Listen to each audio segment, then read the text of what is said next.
Chapter 609. Turning back, they saw a figure flying towards them from the darkness. It was a very tall woman dressed in green. When she got closer, they could see that she did not look like a human. Although she had the shape of a human, her skin was dark blue, almost black. She blended in with the darkness behind her. Demon? But there was no demon aura on her. The three of them were shocked. They could not tell who she was. That person flew over and glanced at them. Suddenly, his eyes widened in shock. She was stunned for 2 seconds. For some reason, she suddenly felt a little helpless. She turned and shouted, Senior sister, come quickly. Come quickly. I found 2 of them alive. What are you making a fuss about? A reprimanding voice came from behind her, and then another 3 or 4 figures flew over, replying as they flew. How many people have you found? Is there a need to be so? Huh. The person's voice paused, and he glanced over, as if he was also shocked, and looked straight over. Senior sister, this? The person who appeared first turned to look at the woman in the middle, who seemed to be the leader. That person then came back to her senses.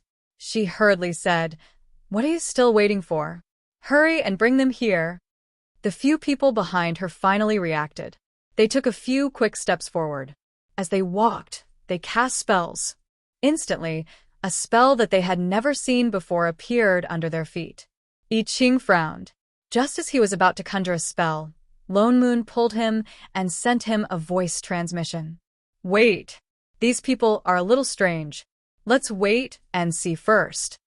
Chef then put his hand down. The array under their feet flashed. The 2 of them felt their bodies lighten. They flew directly to the other side. So it was just a flying spell. I Ching immediately relaxed. He habitually turned to look at Shining behind him. Master. As expected, there was no array under her feet. She was still in the same place. There's another one. The group of blue-skinned people seemed to have just discovered Shining. Once again, they cast a spell and pulled Shining over. The place they were at happened to be in the area where the black and white met. With this spell, the 3 of them were completely pulled into the area that was swallowed by the darkness. Senior sister, what do we do now? One of the disciples asked. The woman in the middle looked around, then looked back at the 3 people and said, Bring them back to the camp first. With that said, he picked up Shining, who was at the side, and flew into the darkness with her on his sword. When the others saw this, they also summoned their spiritual swords. As if they did not see that they had cultivation, 2 of them walked directly towards Lone Moon and I Ching, cupped their fists and said politely, Young master, please excuse us. As he spoke, he stretched out his hand and pulled them up onto the spirit sword. Lone Moon glanced at the hands that were wrapped around his body, as if afraid that he would drop them. For some reason, he suddenly had a strange feeling in his heart. He felt that something was wrong. The further they flew, the darker their surroundings became. However, this didn't have much of an effect on high-grade cultivators. These strange-looking people seemed to have night vision as well. There was nothing obstructing them. The group did not fly for long. In less than a quarter of an hour, they stopped on an empty ground. Lone Moon took a look and saw dozens of people standing on the ground. Upon closer inspection, they were all old, weak, women and children. Their expressions were not very good, and there was even a hint of dejection in them. These female cultivators landed directly and brought the few of them into the crowd. The group of people looked up, and their eyes lit up. They were not afraid at all. Instead, they surrounded them excitedly. Immortal masters are back. They looked with joy at the few people who brought them here and said anxiously, Immortal masters, when can we leave? Yes, immortal masters. It's too dangerous here. Hurry and bring us away. If we wait any longer, fallen night might come back again. Yes. Time is pressing. These people all looked flustered, as if they were very afraid of something. The leading woman who brought Shining back just now stepped forward and said, Everyone, don't worry. Our Dawning Pill sect is here to save everyone. Once the people from the sect arrive, they will bring everyone to a safe place. Moreover, fallen night never looks back. It has already passed, and nothing will happen again. The woman swept a glance at the crowd and continued. This time, the area involved is very wide. We need to search the vicinity a few more times to prevent missing anything. Everyone, please calm down. Only then did everyone's expression soften, and they quietened down. Those strange-looking female cultivators then dispersed. Some continued to search for something, while others set up defensive arrays around them. Lone Moon frowned and discussed with I Ching via voice transmission. He then guessed the current situation. It was obvious that the people who brought them here did not have bad intentions. To be precise, they had good intentions. Some disaster might have just happened here. These female cultivators were cultivators from the sect who came to rescue them. That was why they brought them here as refugees. But why did they look so strange? Lone Moon did not know the reason. On the way here, he had checked that these cultivators were not human cultivators, but they were not demons either. They seemed to be a type of cultivation that he had never seen before. But looking at the reactions of these mortals, they did not seem to think that there was anything wrong with people with blue skin. In any case, they trusted them very much. Just as he was thinking, a female cultivator suddenly walked over with a chair in each hand. She smiled at him kindly and placed it in front of them. Both young masters must have been frightened just now. Do you want to sit for a while?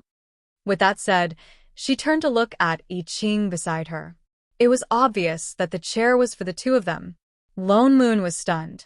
He looked down at the chair and was instantly confused. Why was she so polite only to him and Chef?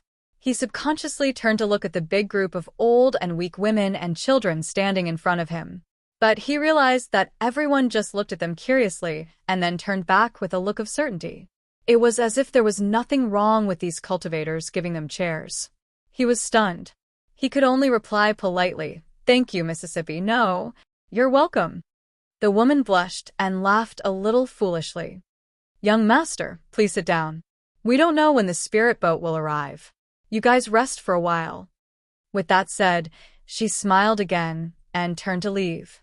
Lone Moon used his divine perception to scan the chair. Finding nothing unusual, he then sat down.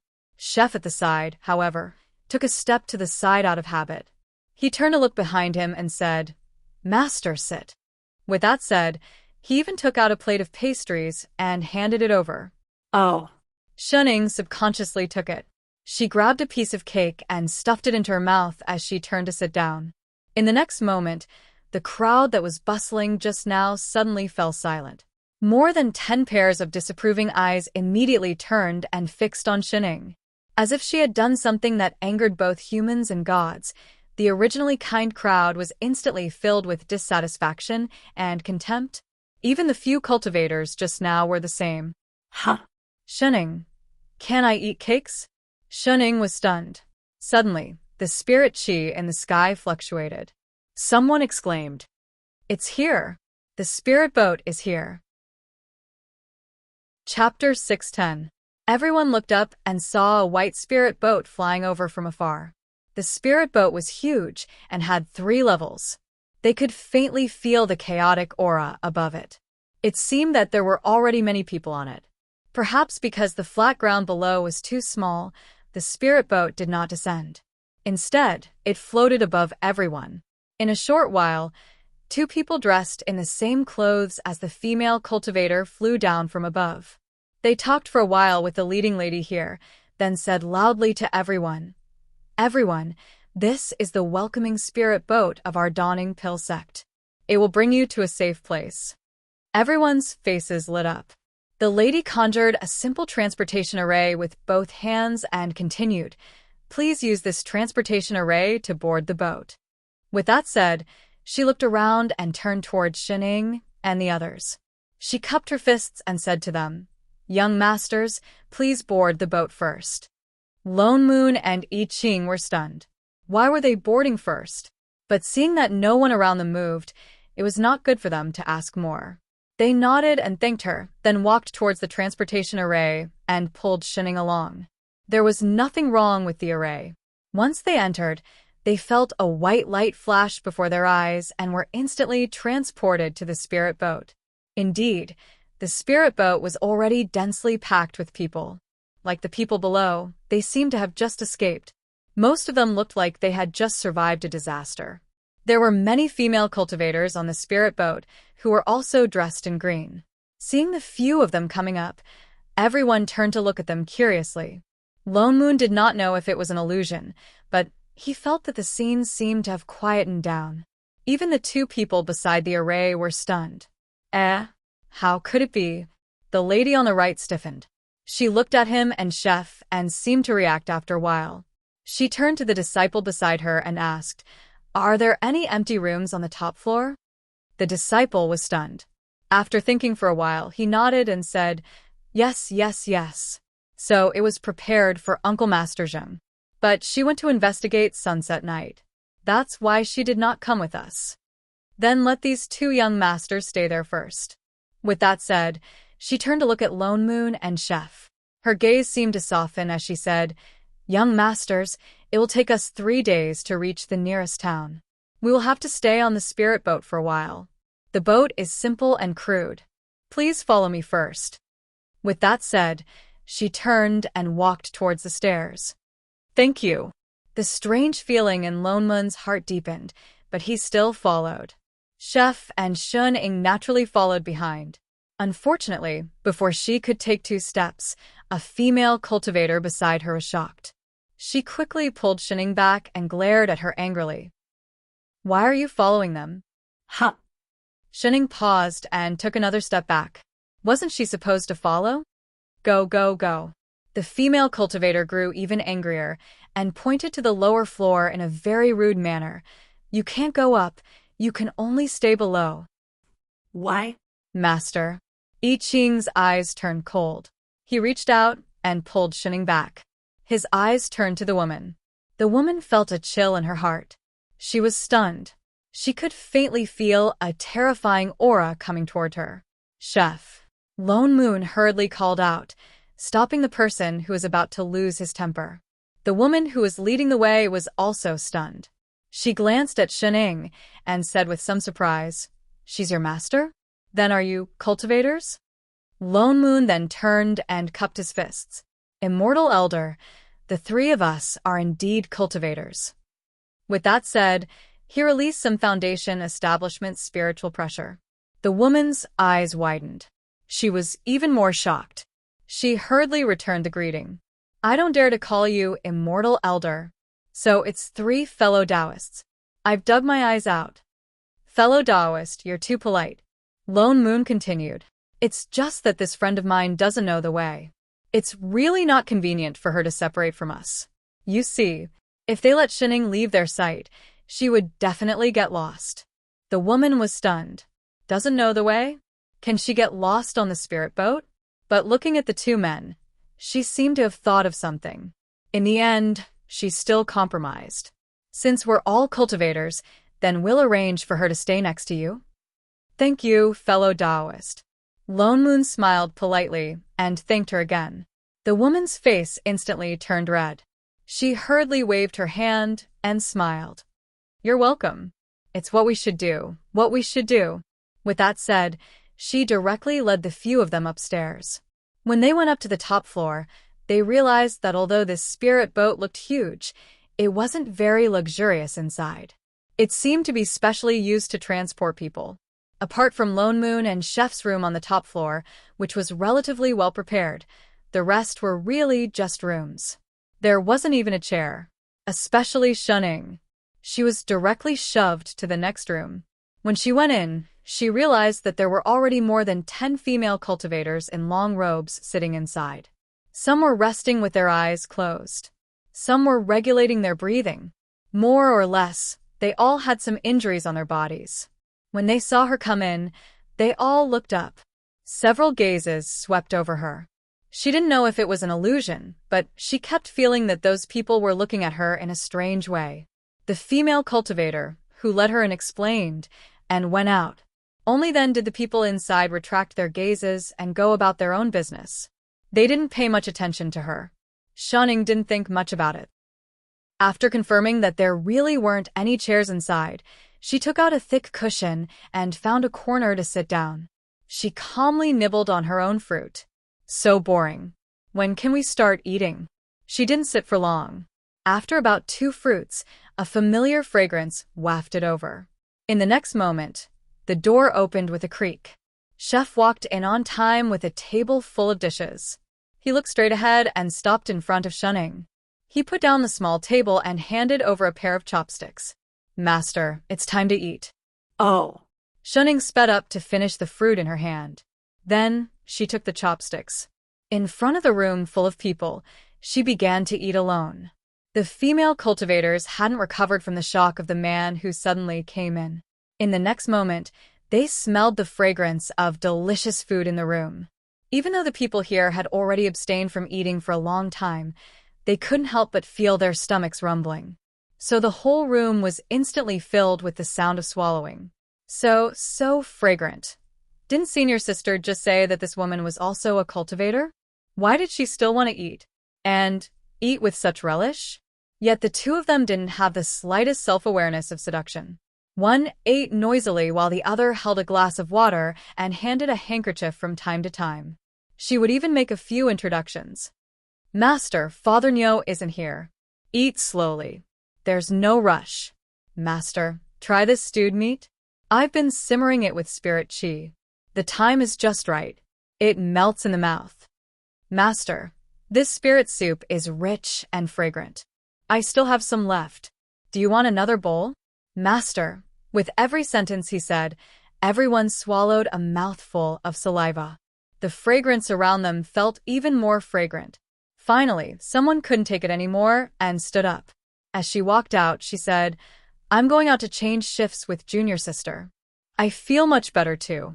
I'm going too. Me too. I'm going out to get some fresh air. Wait for me. In an instant, more than half of the people in the room left. Yet the two of them didn't have any self-awareness. They continued to eat calmly, as if no one else was around. Chapter 611. 2 hours later, when all the dishes on the table had been swept clean, Shining rubbed her stomach to show that she was full. I Ching carried the small table back to the room next door, and the female cultivators came back one after another. But it was different from the way they turned a blind eye to her. For a moment, everyone looked at her with an inexplicable envy, jealousy, and hatred.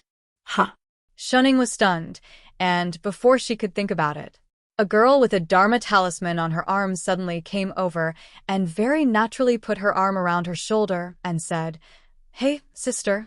I am Lu Lin. How should I address you? Shunning. So, it's little sister Shun? She cupped her fists and looked at her. Oh yes, that person just now is your disciple? As she spoke, she even winked at her ambiguously. I guess so. Shunning nodded. Her eyes suddenly lit up, and she said with some excitement, I see that his cultivation is not bad. He is already at the perfected foundation establishment, right? No. To be precise, more than that. Don't hide it. I am also a foundation establishment cultivator. How can I not see it? The other party gave her a look that said if she continued to pretend, she would not be able to. With that said, she nervously rubbed her hands and said, I see that your disciple looks like an immortal. I wonder what his name is? Does he have a Tao companion? Shun Ying was stunned for a moment and turned to look at her from head to toe. You want to woo him? Woo. Lu Lin was stunned, as if she did not expect her to be so direct. Instantly, her face turned red, and she said nervously, Fellow Taoist, don't talk nonsense. I just admire him a little. I definitely would not dare to be rude to young master. I just wanted to ask if he has a Tao companion. Yes. Shining nodded directly. What? Lu Lin's face fell instantly, and even the girl who was eavesdropping at the side showed some disappointment in her eyes. She even asked subconsciously, Who is it? Me. Lu Lin. Everyone. Shining faintly felt that the enthusiasm that everyone had for her just now was extinguished with a whoosh. The way they looked at her became even more strange, with some indignation as if a good cabbage had been taken by a pig. Shunning. What's with this uncomfortable feeling? Perhaps it was because Lu Lin saw that she didn't look too good, but she clenched her teeth and patted her shoulder. I didn't expect that a disciple could become a Tao companion. Sister, although you look like a man, I didn't expect you to be so good at it. Shunning stiffened. What the hell did he mean by manly? She had even changed into a new pink dress this morning. What man, huh? She subconsciously swept her gaze across the room and saw that all the girls were dressed in green. Her eyes widened as she instantly understood something. Oh, so that's how it is. Shunning. Just as she was about to say something, Father Nyo's voice suddenly transmitted over. The door was pushed open in an instant. Indeed, Lone Moon was leaning against the door frame, his expression serious. In an instant, the room fell silent. Everyone's eyes turned to the door, and they could faintly hear a few gasps. Lone Moon, however, didn't feel much. He scanned the room and fixed his gaze on Shunning on the right. He said directly, "Come here for a while. There's something urgent." With that said, he turned and went next door. Oh. Shunning responded. She was about to follow him out when her hand tightened. Lu Lin, who had just started a conversation, grabbed her hand tightly. She widened her eyes and said, "Sister, he isn't also your Dao companion, is he?" "Oh, that's not it." Shunning shook her head. Lu Lin heaved a sigh of relief. After a while, she added, "He's my father." Ah. Lu Lin was stunned. So old? She couldn't tell. Seeing that she was about to go out, she immediately reacted and pulled her back. "Then, do you mind having a stepmother? Do you want to lose all your fortune?" "Oh, for all. Oh, Shunning." A hurried voice came from outside the door. Shunning then walked out quickly and turned to the left. Wrong direction, this way. So she turned back to the right inside the house. Lone Moon casually set up a few isolation arrays. "I just went out to find out about the situation in this small world." Lone Moon recalled the reactions of those people when he went down to find out about the situation. He subconsciously frowned and said, "There is indeed a huge disaster nearby." Now the people on this spirit boat have all been rescued by the nearby sections. They're going to seek refuge. There are about thousands of people on the spirit boat. And it's not just this boat. I heard that all the sects have been mobilized. There are thousands of other spirit boats like this one everywhere. I Ching counted the number of people in his heart and immediately frowned. What kind of disaster is it?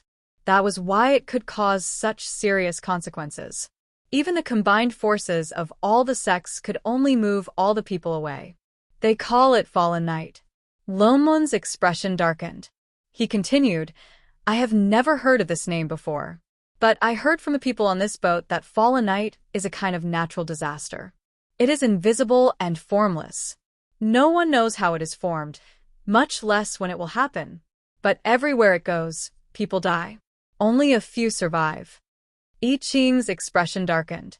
He asked directly, "Invisible things?" "That's right." Lone Moon nodded.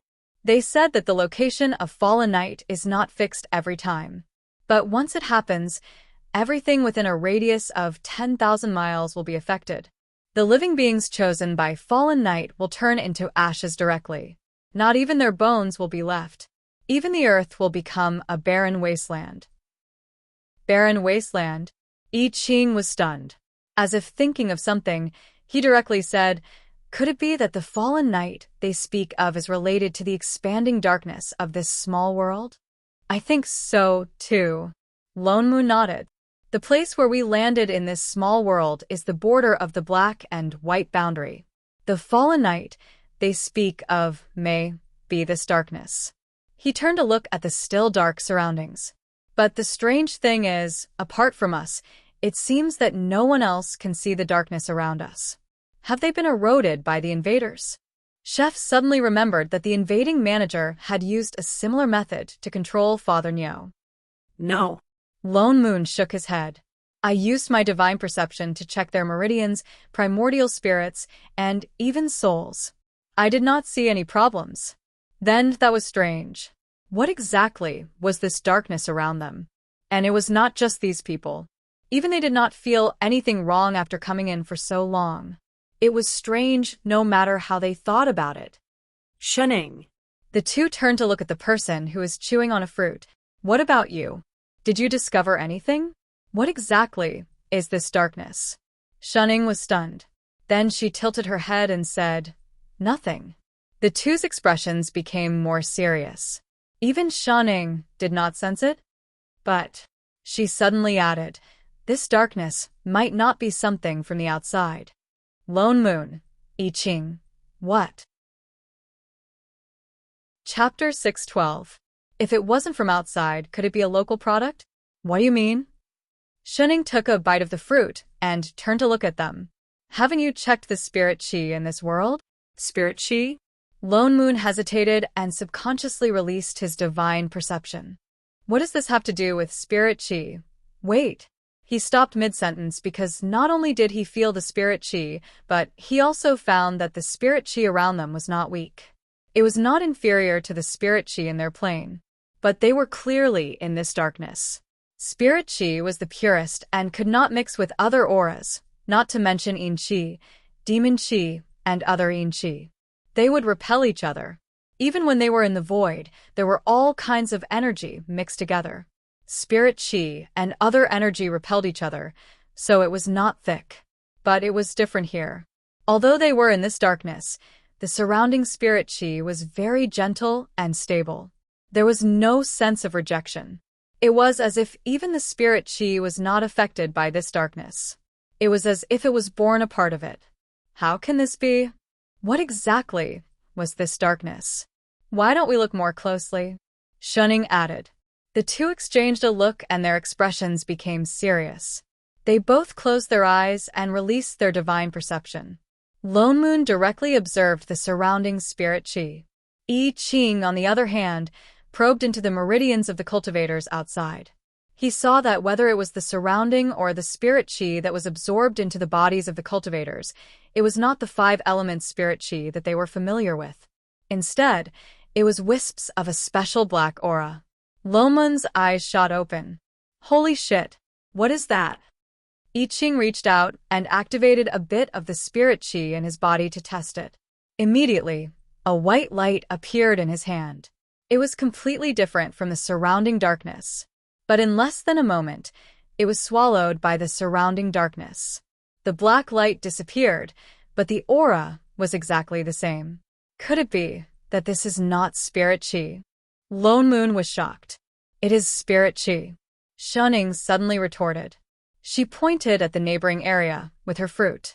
Aren't they all cultivating normally? But this color, every plane has its own differences after all. Then this difference was too big, wasn't it? Wait. After talking for so long, she still did not say what exactly this darkness was.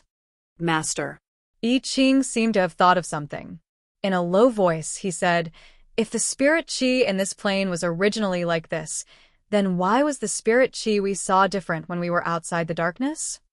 When they first arrived at the place where the black and white intersected, the spirit chi, there was clearly normal.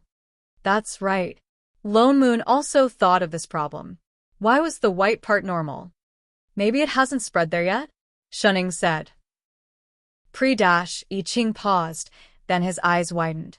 Master, do you mean to say that this darkness might have existed in this plane from the beginning, but someone let it out, and that's why it's like this? Yes. She nodded. How is that possible? Lone Moon still did not understand. How can you be sure that this darkness was not brought by an invader? If this darkness was not the work of an invader, how could it have spread to the entire plane? The plane tree that they saw earlier was about to turn completely black. Because everyone is alive. Shunning pointed at the door. A lot. Lone Moon was stunned. Then he reacted. That's right.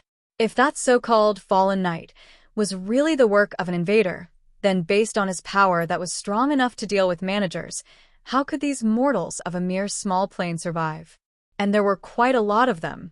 More importantly, the order of the entire small world did not show any signs of chaos. Malicious invaders entered other planes with only 2 motives. One was like those fellows from the Big Tao organization who wanted to directly absorb the power of the plane to strengthen themselves. The other was like the invader that Xinjing dealt with previously, who wanted territory. They did not have the slightest bit of pity for the living beings of the original plane. They even had to be eliminated. Unless this invader was especially stupid. Not only did he snatch other people's territory, he even planned to raise other people's sons. But as long as living beings did not perish, the plane would not die. Even if he killed the manager, one day the world's consciousness would choose a new manager. By then, wouldn't the invader have snatched it for nothing? So no matter how one looked at it, this darkness did not look like something that invaded. Shunning was right. This could have originally belonged to this world.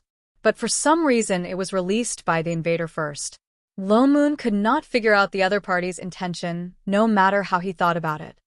Looks like we have to find the source of this darkness first before we can find that invader. In the next few days, the three of them stayed on the spirit boat peacefully. There were more and more people on the boat. Shunning was used to staying in the house and did not feel bored. But the few female cultivators in the room who initially did not pay much attention to her suddenly became warm to her. Not only did they come over to talk to her from time to time, but they also often asked her about Lone Moon. They smiled at her amiably, and all of them wore the expression of a competent stepmother. As a filial daughter, looking at this group of people who had ill intentions towards her father, Shunning naturally, without question, without reservation, without hesitation, sold Father Nyo. Oh, you're asking about what my Father Nyo likes 3 days later. The spirit boat finally landed in an immortal city. Everyone disembarked and entered the city. The cultivators from the sects also prepared to return. Shunning and the others came out late. By the time they disembarked, there were not many people around. Just as they were about to enter the city to find out about the situation, a female cultivator suddenly rushed over. She looked a little familiar. She seemed to be one of the people who lived with Shunning these few days. Her name seemed to be Lu Lin. Young Master Lone Moon, please wait. Perhaps because she was in a hurry, her face was flushed. Is there anything else, fellow Taoist? Lone Moon replied. Lu Lin's face reddened even more. After a while, she said, I wonder what plans young master has for the future? Are you going back to the sect? I wonder which sect the three of you are from. If it's on the way, why not follow us? We can take care of each other on the way. There's no need. Lone Moon smiled politely. We are itinerant cultivators and do not belong to any sect. We will not disturb you fellow Taoists. I see. She instantly looked disappointed. She stared straight at Lone Moon's face, as if in a daze. Lone Moon felt goosebumps all over his body. He frowned and said, We have something else to do. We will take our leave now. Lu Lin seemed to wake up. Wait. She hurriedly stuffed the storage bag in her hand over. Please take this, young master. My name is Lu Lin. I am a disciple of Dawning Pill Sect. If you need anything in the future, feel free to come to Dawning Pill Sect to look for me. With that said, she gave him a deep look. As if afraid that he would reject her, she did not wait for his reply and turned to walk away. What the hell? Lone Moon was stunned. He had cheated many people. This was the first time he saw someone rush to give him money before he even did anything. He subconsciously opened the bag and looked inside. The corner of his mouth twitched. There were not spirit stones or dharma artifacts inside. Instead, there was a pile of food ingredients, spirit fruits, and snacks. Why did she give him this? Straight face, Lone Moon reflexively turned to look at Shunning beside him. What did you say to her? I didn't. Shunning looked innocent. Didn't you say why she gave me a bag of food? Shunning thought about it and added seriously. Maybe it's because you, Father Nyo, are more handsome. This made sense. He accepted it, but something felt wrong. Chapter 613. This was originally a small city, but because various sects kept sending people here, the streets of the city were already filled with people. But it was very orderly inside, perhaps because there were cultivators here, there was no chaos. Shunning and the others entered and realized that there were not only disciples from Dawning Pill Sect, but also disciples from other sections. Even in the west of the city, there were already houses made of sorcery, and many mortals were queuing up to move in. Lone Moon could not help but feel a bit of the modern atmosphere of fighting floods and disaster relief. He did not expect the sects in this small world to have such a harmonious relationship with mortals. Lone Moon decided to go to the Scattered Cultivators Hall first. They called themselves itinerant cultivators because itinerant cultivators were more convenient, and also because itinerant cultivators had always been the most well-informed. And the Scattered Cultivators Hall was an itinerant cultivator organization. He had already found out about it during the few days on the spirit boat. It was a place specially for itinerant cultivators without sex to receive and issue all kinds of missions. From finding rare herbs to hunting spirit beasts, there were all kinds of missions. So, itinerant cultivators gathered there to gather information. As they had asked for the location beforehand, they did not spend much time to find the place. The entrance was filled with cultivators. The moment the three entered, a woman who looked like a manager turned around. Fellow Taoist inside. The man stopped mid-sentence and stared blankly at the two people who had just entered the room. He was so shocked that he didn't recover for a long time. Fellow Taoist? Fellow Taoist. Lone Moon called out a few times. Ah. The manager was stunned, then reacted and hurriedly welcomed them in. Fellow Taoists, please come in. I wonder if you are here to issue a mission or to accept a mission. We just started cultivating not long ago. We want to come here to issue a mission, Lone Moon answered. Fellow Taoist is an itinerant cultivator. The person was even more shocked. All three of us are. Lone Moon nodded. 3. The steward paused and scanned the few of them. Only then did he notice Shining, who was at the back. He seemed to have thought of something and nodded in understanding. I see. Then I guess fellow Taoist will have to wait for a while. The steward pointed at the densely packed crowd inside and said, Today is the day of the new mission in the hall, so it's rather busy. After saying that, he thought for a moment and led them to a table at the side to sit down. The few of them followed him and sat down. Perhaps it was because they were unfamiliar faces, but the bustling room suddenly became much quieter. Most of the cultivators turned to look at them. There were many people in the hall, but the strange thing was that most of them were female cultivators. Only a few of them were men with concealment array formations around them. Lone Moon did not mind. Instead, the steward who had just welcomed them seemed to be very curious. As he poured tea, he said, I see that the two of you have already reached the foundation establishment stage. Your talents must be extraordinary. Why didn't you join a sect and instead became an itinerant cultivator? As she spoke, her eyes seemed to be unable to control themselves and kept glancing at Chef beside her. We're used to freedom and can't stand being restrained. That's why we became itinerant cultivators. Lone Moon replied. The steward frowned. She seemed to have thought of something and suddenly advised, It's always difficult for itinerant cultivators to cultivate. If the two of you want less trouble, it's better for you to join a sect. With that said, she even gave Shining, who was nibbling on a fruit at the side, a look of reproach. Shining. Meow meow meow? Thank you for the reminder, fellow Taoist. Lone Moon smiled politely. After thinking for a moment, he continued to ask, Oh yes, when we entered the city previously, we saw many mortals fleeing here. They said they encountered the disaster of Fallen Night. Isn't that so? The steward continued. Sigh, it happens a few times every year. The last time it happened was in a border city, thousands of miles away from here. I didn't expect it to come here so quickly. This Fallen Night is so scary. I'm a little curious. Where did it start? Of course, it's the corroding vacant abyss, the steward blurted out. She suddenly thought of something and looked at the few of them with a look of surprise. The few of you aren't also here to accept the mission to investigate the corroding vacant abyss, are you? There's such a mission? Lone Moon asked. This was jointly issued by all the big sections. The steward explained, This Fallen Night incident has been a threat for many years. All the sects have been investigating for a long time, but have not found the cause. They can only roughly confirm that it has something to do with the corroding vacant abyss. That's why they're calling for everyone to go in and investigate. But the corroding vacant abyss is extremely dangerous. It's very likely that you won't be able to return. That's why all the sects want to go together with itinerant cultivators. Although the rewards are generous, it's really too dangerous inside. Fellow Taoists, please don't take things too hard. Thank you, fellow Taoist. It looked like the darkness came from the corroding vacant abyss.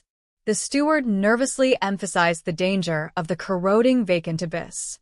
Seeing that they had no intention of giving up, he sighed and walked away to help them with the registration procedures for itinerant cultivators.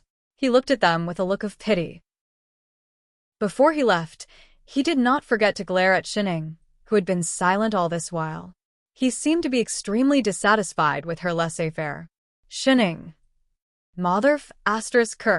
The few of them did not stay long in the scattered cultivators' hall. After knowing that the darkness started from the corroding vacant abyss, they accepted the scouting mission that the steward had just mentioned. They also asked for a map and left directly. Not far from the city, Lone Moon was about to look at the direction of the map when I Ching frowned and said, "Someone is following us." I knew it long ago." Lone Moon replied casually. "They've been following us since the beginning of the scattered cultivators' hall. It was just a few foundation establishment cultivators and a golden core cultivator. They probably saw that there were only 3 of them and wanted to kill them and rob them of their treasures." Indeed, not long after they flew out, 5 tall and sturdy cultivators suddenly rushed out and blocked their way. "Fellow Taoists, are you heading to the corroding vacant abyss?" The one in the middle who seemed to be the leader was a female cultivator dressed in blue. She smiled wretchedly and took a step forward. Narrowing her eyes, she scanned the few of them. "Why don't you travel with us? At least we can take care of each other." "Oh? Fellow Taoist, are you sure that you only want to travel with us?" Lone Moon looked at the money bag that was delivered to his door and smiled. The female cultivator seemed to be dazzled by his smile.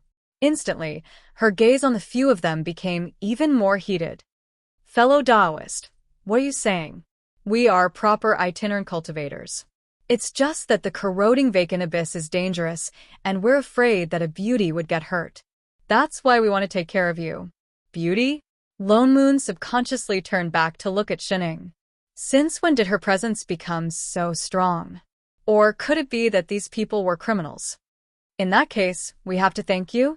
Lone Moon laughed coldly and scanned the few of them. Only then did he realize that they were actually all female cultivators. "Fellow Taoist, don't stand on ceremony." The female cultivator smiled even more happily. The greed in her eyes was about to overflow. "As long as you're obedient, Big Sister will definitely ensure your safety. In the future, you'll naturally be able to eat and drink well." Chapter 614. I don't lack good food and drinks, and I'm not interested in the same trade. Lone Moon's smile deepened, and he narrowed his eyes. "I'm just a little interested in the spirit stones in your storage bags. Why don't you take the initiative and take them out first?" The other party's expression darkened, but a female cultivator at the side suddenly laughed. Boss, looks like this little beauty doesn't like you." "Boss. Why do you have to be so courteous with them? I've never seen such a good-looking man, and one with cultivation. Don't waste it." "That's right, I noticed when we just entered the city. They don't belong to any sect or have any backing at all. To be able to dual cultivate with such a beauty, I'd have no regrets even if I died." "Boss, if you don't go, we'll go." "That's right, boss. That woman over there looks useless. Let's take her down first." Lone Moon. What do they mean? He faltered for a moment. The beauties they were talking about, were they talking about him and Chef? In a flash, he vaguely thought of something. Before he could think carefully, the leading female cultivator's expression darkened even more, and she snorted coldly. "Humph. I was going to be gentler to you on account of your looks. Looks like you're going to have to do the hard way." He suddenly released the suppressive power of a golden core cultivator. "Then don't blame me for making a move." With that said, he directly took out a square jade seal, activated his spirit chi, and instantly that Dharma artifact flew up. "I want to see who can protect you." With that said, that Dharma artifact flashed and directly flew towards them. How dare they show off an inferior-grade spirit artifact in front of him? Lone Moon's eyes narrowed, and just as he was about to attack, he saw that jade seal suddenly turn to the side, and then with a loud thud, it directly hit Xinying's head, who was behind. It even made a clear and deep echo. Lone Moon, who was ready to attack. I Ching, who was completely defenseless.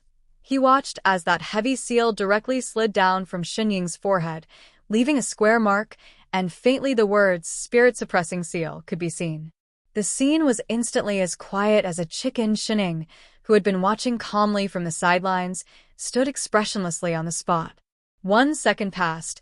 2 seconds passed. Lone Moon suddenly had a bad feeling. Moss. Master? Even Chef called out subconsciously. Suddenly, Shenying's hand tightened. The half-eaten fruit was crushed into pieces. In the next moment, a monstrous rage emanated from her body. Although she was expressionless, her entire body seemed to be burning with raging flames. A terrifying aura instantly erupted from her body and swept across the entire small world. For a moment, the earth trembled and the mountains shook. With a series of cracking sounds, the entire world seemed to be unable to withstand the pressure and began to break apart. Cracks immediately appeared on the ground, and even the sky began to distort. The wind raged, and the sun and moon lost their radiance. The entire world was collapsing. *CK.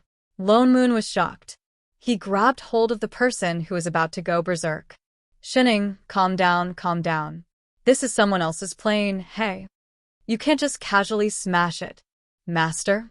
I Ching was shocked as well. This has nothing to do with anyone else. Only then did Shenying retract her aura, and the surrounding collapse stopped. The 5 female cultivators had long been suppressed by the surrounding suppressive force and could not stand up. Their entire bodies sank into the ground, unable to move. Their faces were filled with shock and confusion. What just happened? Who were they? Where were they? Shenying picked up the seal on the ground and walked over step by step. What are you trying to do? Perhaps sensing danger, the female cultivator's eyes widened. She wanted to escape, but she could not move. She could only watch as Shenying walked over step by step with the seal in her hand and squatted down beside her. Then she raised the seal and pressed it hard on the top of her head. Seal, right? Leave a seal, right? I'll let you seal all you want. I'm a melon eater. Don't go crazy. You think I'm putting on a show? _. With that said, she pressed the seal all over her head and face. In an instant, the 3 words "spirit-subduing seal" were deeply imprinted on her face. But Shenying did not stop. She directly picked up the spirit sword on the ground beside her and carved a few words herself. Then, she pressed the seal on her entire body. Upon closer inspection, he realized that there was a row of imprints on her body. This meat did not pass inspection, cannot be eaten. Wait. Shenying turned and walked towards the other women. She did the same and covered their entire bodies with the seal, especially in the most conspicuous places. Lone Moon quietly glanced at them and realized that the seal was not only on their skin, but also on their souls with a special aura. In other words, unless these people reincarnated, they would carry this failed inspection mark with them for the rest of their lives. No matter how high their cultivation level was in the future, they would not be able to get rid of it. It seemed that the female cultivator's sudden attack just now had really pissed Shenying off. Shenying covered them for a whole hour before her temper subsided. She returned to her lazy self. She turned and walked back. Then she stuffed the 5 storage bags in her hands to Father Nyo out of habit. Here, I Ching, Lone Moon. She didn't forget to pick up the loot even when she was angry. He suddenly felt that this daughter could be pampered a little more. Shenying continued to take out a fruit and took a bite. Then, thinking of something, she turned and added, I don't like this stepmother. What did she mean? Lone Moon felt that there was something wrong with this world. Whether it was on the spirit boat or when they entered the scattered cultivators' hall. The way the cultivators in this world looked at them gave him a strange feeling. Even their attitudes seemed a little too warm. At first, he did not understand what was so strange about it. Until he met the 5 cultivators who robbed him. Their words seemed to reveal something.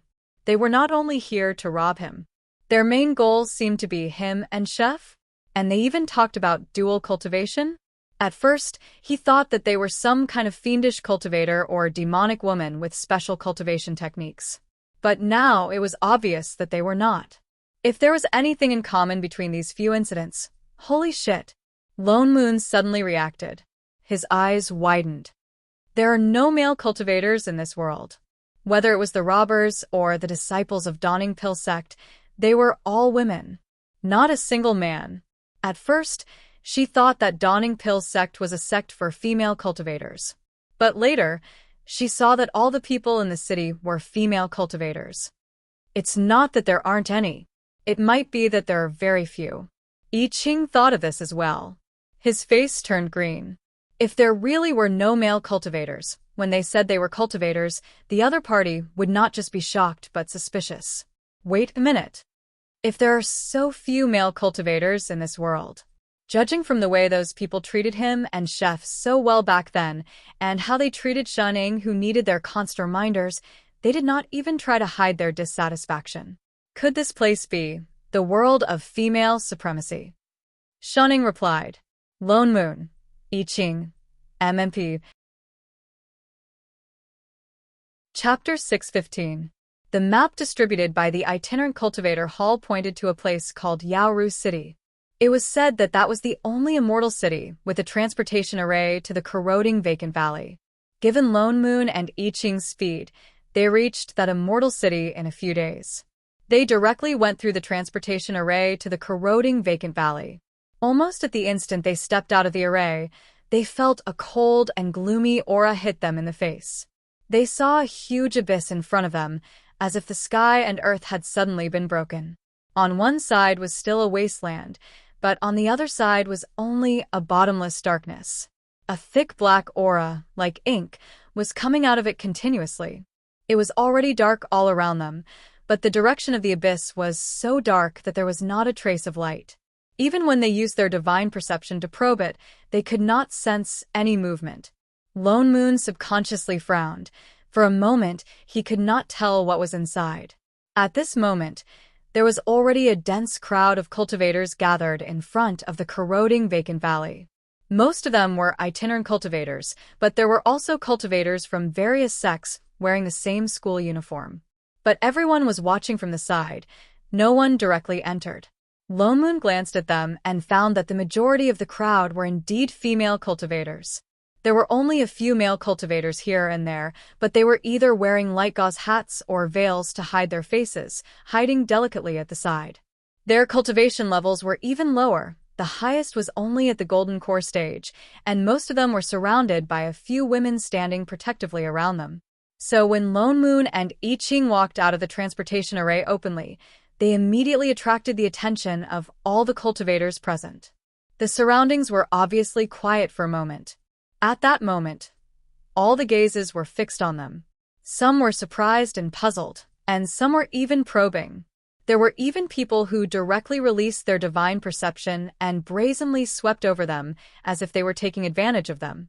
The corner of Lone Moon's mouth twitched. This was the first time so many people had brazenly offended him. Instantly, he felt a burst of anger. This F***ed-up world of female supremacy. Subconsciously, he released his suppressive force and returned those presumptuous gazes back one by one. Instantly, a few cultivators' faces turned pale. Then, as if they were frightened, they hurriedly retracted their divine perception, not daring to probe further. Taoist Lone Moon. Suddenly, a pleasantly surprised voice rang out. A person with a sturdy figure, dressed in green clothes, and if it weren't for the extra 2 lumps on her chest, no one would be able to tell that she was a woman. She squeezed out from the crowd and walked quickly toward them with a pleasantly surprised smile on her face. There was a faint trace of excitement in her eyes. His eyes seemed to be shining as he stared intently at Father Nyo, who was at the front. "Why are you guys here too?" The 3 of them were stunned. Who was this person? The woman stared at Lone Moon for a moment. Suddenly, she thought of something, and her expression changed. "You're not planning to enter the corroding vacant abyss too, are you?" She frowned and put on a worried expression. She looked around and finally fixed her gaze on Shining, who was at the back. She said disapprovingly, "Fellow Taoist Shin, The corroding vacant abyss is so dangerous. How can we let our two fellow Taoists take such a risk? Shining. Why is it me again? Fellow Taoist Shin, this is your fault, she said righteously. As a woman, how can you let the man behind you take such a risk? What's more, fellow Taoist Lone Moon is your father. Listen to me and stop fooling around. Hurry back. With that said, she even gave Lone Moon a loving look. Lone Moon instantly felt goosebumps all over his body. Frowning, he said, "We don't know you, fellow Taoist. You don't have to worry about this. I will be careful. Even if I'm careful." She seemed to have thought of something. She paused and asked, "Don't tell me you don't remember me? I'm Lu Lin from the Dan Xia sect. We met on the spirit boat a few days ago." She reminded them slightly disappointedly. The few of them were stunned. Instantly, they remembered the storage bag full of ingredients. Fu Ying's eyes lit up. She was the first to remember. She blurted out, "Oh, prepare a stepmother." I Ching, Lone Moon. Prepare a stepmother? What the hell? Lu Lin nodded excitedly. Yes, yes, yes. That's me. Lone Moon. Son of A, B asterisk T. Do you think I won't call Xinjing right now? Oh yes, fellow Taoist Lone Moon. Seeing that the few of them remembered, Lu Lin became even more enthusiastic. She stepped forward and looked straight at Lone Moon. She asked nervously, "Did the food from last time suit your taste? Fellow Taoist Shin said that you like these the most. So these days I went to various immortal cities to collect some more. I don't know if you like it." As she spoke, she hurriedly took out a storage bag and handed it over with a fawning expression. Lone Moon's expression darkened. He turned and glared at a certain foodie behind him. Damn it! What nonsense did he say to her? The latter silently took a step back. She looked at the sky and the ground, but did not dare to look at his eyes. She pretended not to know anything. Chef, the weather is so good today." A certain brain-dead disciple quickly cooperated and added, "Yes, master. The sun didn't even appear in the sky today." Lone Moon. "Do you think that if you don't admit it, I won't deduct your food expenses? F asterisk CK. Fellow Taoist Lone Moon?" Seeing that he did not take it, Lu Lin looked confused. "No need." Lone Moon's expression darkened. Lu Lin was stunned. "Fellow Taoist, haven't you always liked these?" "I've quit. Can't I?" Lu Lin was stumped. Seeing his cold expression, she could only take it back. I see. Men are indeed fickle. But fellow Taoist Lone Moon's angry look is also very cute. The more Lu Lin looked at him, the more she liked him. Her eyes were as sticky as superglue, and her face was full of infatuation. The corner of Lone Moon's mouth twitched. Goosebumps appeared all over his body like mushrooms after spring. This damned world of female supremacy. "Let's go, we're going in." He turned and told the two prodigals. "I'll settle the score with you when we get in." He was about to fly into the corroding vacant abyss on his sword. Lu Lin, who was staring at them in a daze, finally reacted. "Wait, fellow Taoist Lone Moon. Even if you really want to go in, you can't do it now." Huh? Lone Moon turned back. Why? He turned to look at the center of the crowd, then looked at them worriedly.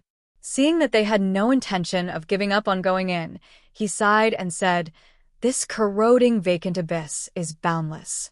No one knows what's going on. To prevent everyone from getting lost inside, the sect masters and elders of the various sects are working together to set up a transportation array so that everyone can come back through this array." As he spoke, he pointed to the center of the dense crowd. Lone Moon subconsciously released his divine perception to scan. Indeed, he felt traces of spirit energy fluctuations in that direction. He turned to look at Chef. "It's the 5-spirit transportation array." I Ching also discovered that array. He directly transmitted his voice. "In this small world, as long as there's spirit chi, we can come back by activating the array. It was just that this array consumed too much energy for cultivators in the lower realm. Even high-level cultivators could only maintain it for a month at most." Lone Moon took a closer look. Indeed, there were a few soul formation cultivators in the center of the crowd. You guys should have the waste tokens of itinerant cultivators, right? Lu Lin continued. Later, when the array is activated, the waste token will automatically mark your aura. When you want to come out, just activate the waste token. Lone Moon thought of the waste token he received a few days ago at the itinerant cultivator hall. He thought it was just an identity token for itinerant cultivators. So it had this function. No wonder these people gathered here, but did not go in. They were waiting for the array to be completed. Thank you for the reminder, fellow Taoist. Although this array was of no use to the three of them, Lone Moon still thanked her out of habit. You're welcome. Lu Lin blushed. She looked at him with misty eyes again. Motherf asterisk Kerr. The array is activated. Someone shouted. Indeed, in the next moment, a blinding white light suddenly appeared in the center of the crowd. In the next moment, a huge transportation array appeared beneath everyone's feet. Lone Moon looked down at the waste token in his hand. Then, he turned to Chef and Shening and said, "Let's go in." With that said, he did not stay. He directly flew up on his sword and followed the crowd into the thicker darkness of the corroding vacant abyss. Chapter 616. Lone Moon did not know if it was an illusion, but the moment he entered the thicker darkness, he felt something invisible brush past him. This feeling was very strange, as if he had fallen into something, but it disappeared in the blink of an eye. Shunning. He stopped his tracks and subconsciously looked at the two people beside him. It was obvious that they had noticed it too. What was that? Shunning was silent for a moment, then shook her head. I don't know yet. Lone Moon's frown deepened.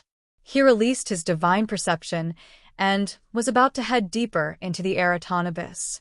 Suddenly, a familiar voice called out from behind him. Wait a minute, fellow Taoist Lone Moon. Lu Lin chased after Lone Moon from afar, looking rather anxious. The corner of Lone Moon's mouth twitched. He turned back to look. Fellow Taoist, is there anything else? Was he a sticky candy? Lu Lin stopped in front of the three of them and said worriedly, Fellow Taoists, this corroding vacant valley is very big. It's too dangerous for the three of you to go alone. Lone Moon and I Ching are both men. As he spoke, he glanced at the two of them, his eyes filled with pity. Why don't the three of you travel with my Dawning Pill sect?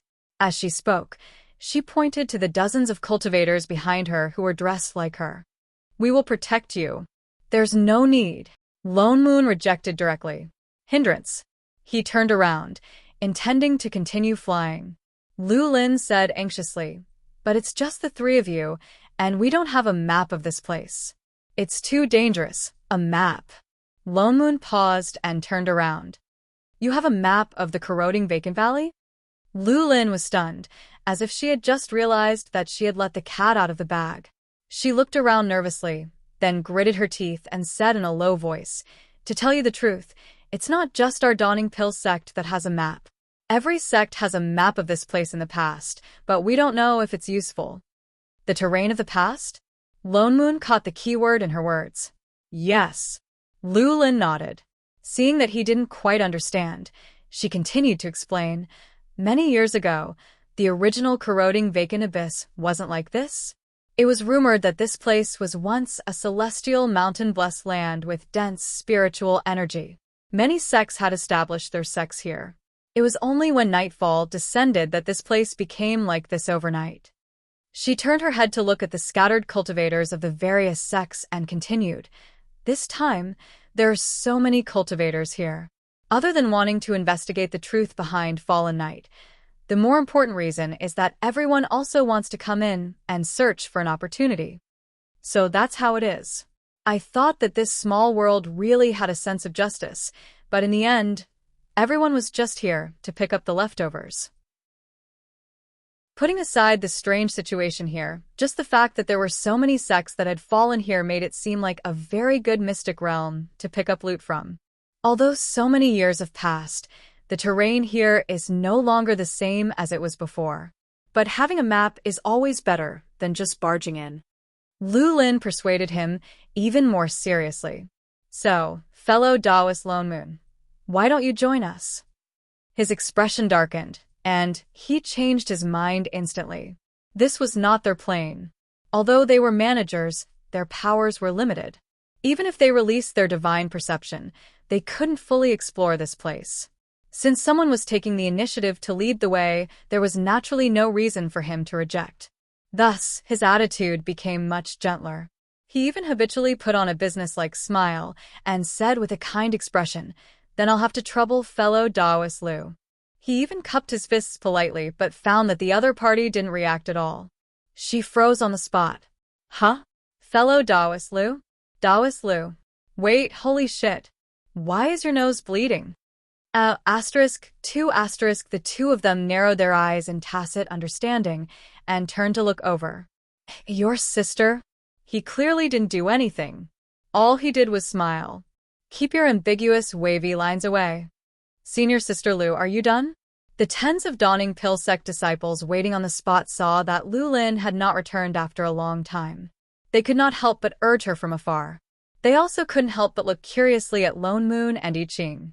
The stunned Lu Lin finally reacted. Her face turned red, and she hurriedly lowered her head to wipe away the blood from her nose. Then, she turned and said, "Coming." She smiled foolishly and led the three of them toward the people of Dawning Pill sect. She first brought them to meet the Uncle Master, who was leading the group, then briefly introduced the three of them. Lone Moon took a closer look. The leader of Dawning Pill sect was a late-stage, nascent soul female cultivator. The rest of the disciples were mostly golden core cultivators.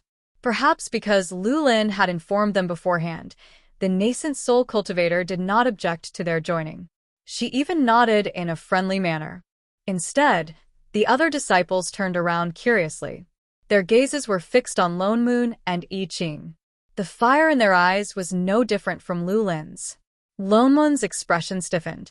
He felt goosebumps all over his body. Suddenly, he regretted agreeing to go with them. At the side, I Ching's expression turned cold.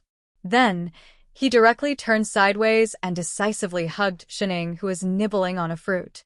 He lowered his body and called out in a low voice, "Master." Shening was stunned for a moment. Then she immediately understood. Very cooperatively, she gave him a kiss on the cheek. Seal. Instantly, the gazes that were fixed on him darkened. Then they all turned to look at Lone Moon. Lone Moon, son of A, B*T. Single dogs have no human rights. Serves them right to be their shield. Since everyone is here, let's go. In the end, it was the older nascent soul female cultivator who said this. Only then did everyone retract their gazes that seemed as if they wanted to skin him alive. But along the way, they still turned back to glance at him from time to time. There were even many disciples who deliberately slowed down the speed of their flying swords and came over to say a few words. So fellow Taoist is called Lone Moon. One look, and I can tell that you are a good family man. Oh yes, I am called ***. Fellow Taoist, you really look like the friend of my Uncle Master's niece from the sect next door. Fellow Taoist, are you interested in joining our Dawning Pill sect? I think you are very suitable to be my little junior brother. The most adorable kind. Fellow Taoist, how old are you? Where do you live? Who are you? Are you married?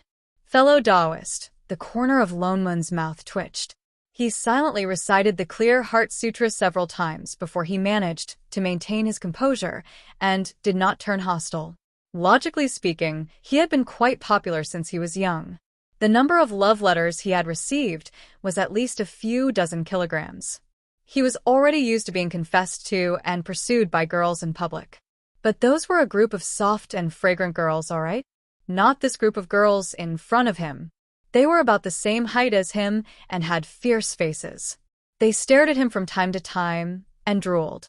Apart from their slightly protruding chests, they were more manly than a man. Suddenly, he felt that the group of invincible sect Barbies were more pleasing to the eye than them. At least they were normal usually. These people only gave him the illusion that he was being forced to be gay. What's more, he was the one at the bottom. Father Nyo calmed down.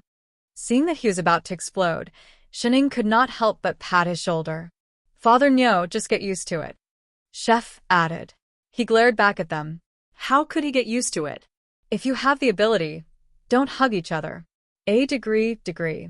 Asterisk. Fellow Taoist Lone Moon, do you want some water? Do you want some fruits or pastries?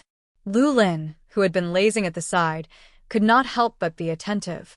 She dug out her storage bag, but her eyes were still fixed on Lone Moon, looking obsessed. The corner of Lone Moon's mouth twitched. He glanced at the master and disciple who were eating fruits and watching the show. He only felt that a certain string in his mind snapped. He took a deep breath and suddenly smiled brightly. Shining, I've thought it through. I don't mind being your second wife. Damn it, I definitely cannot be the only one who is blind. Shining, Lu Lin. Swoosh. A certain someone had already pulled out his long sword. Chapter 617. Ever since Lone Moon said that, everyone's imaginations went wild, imagining a drama of the century. Almost immediately, all the gazes on him turned to Shining.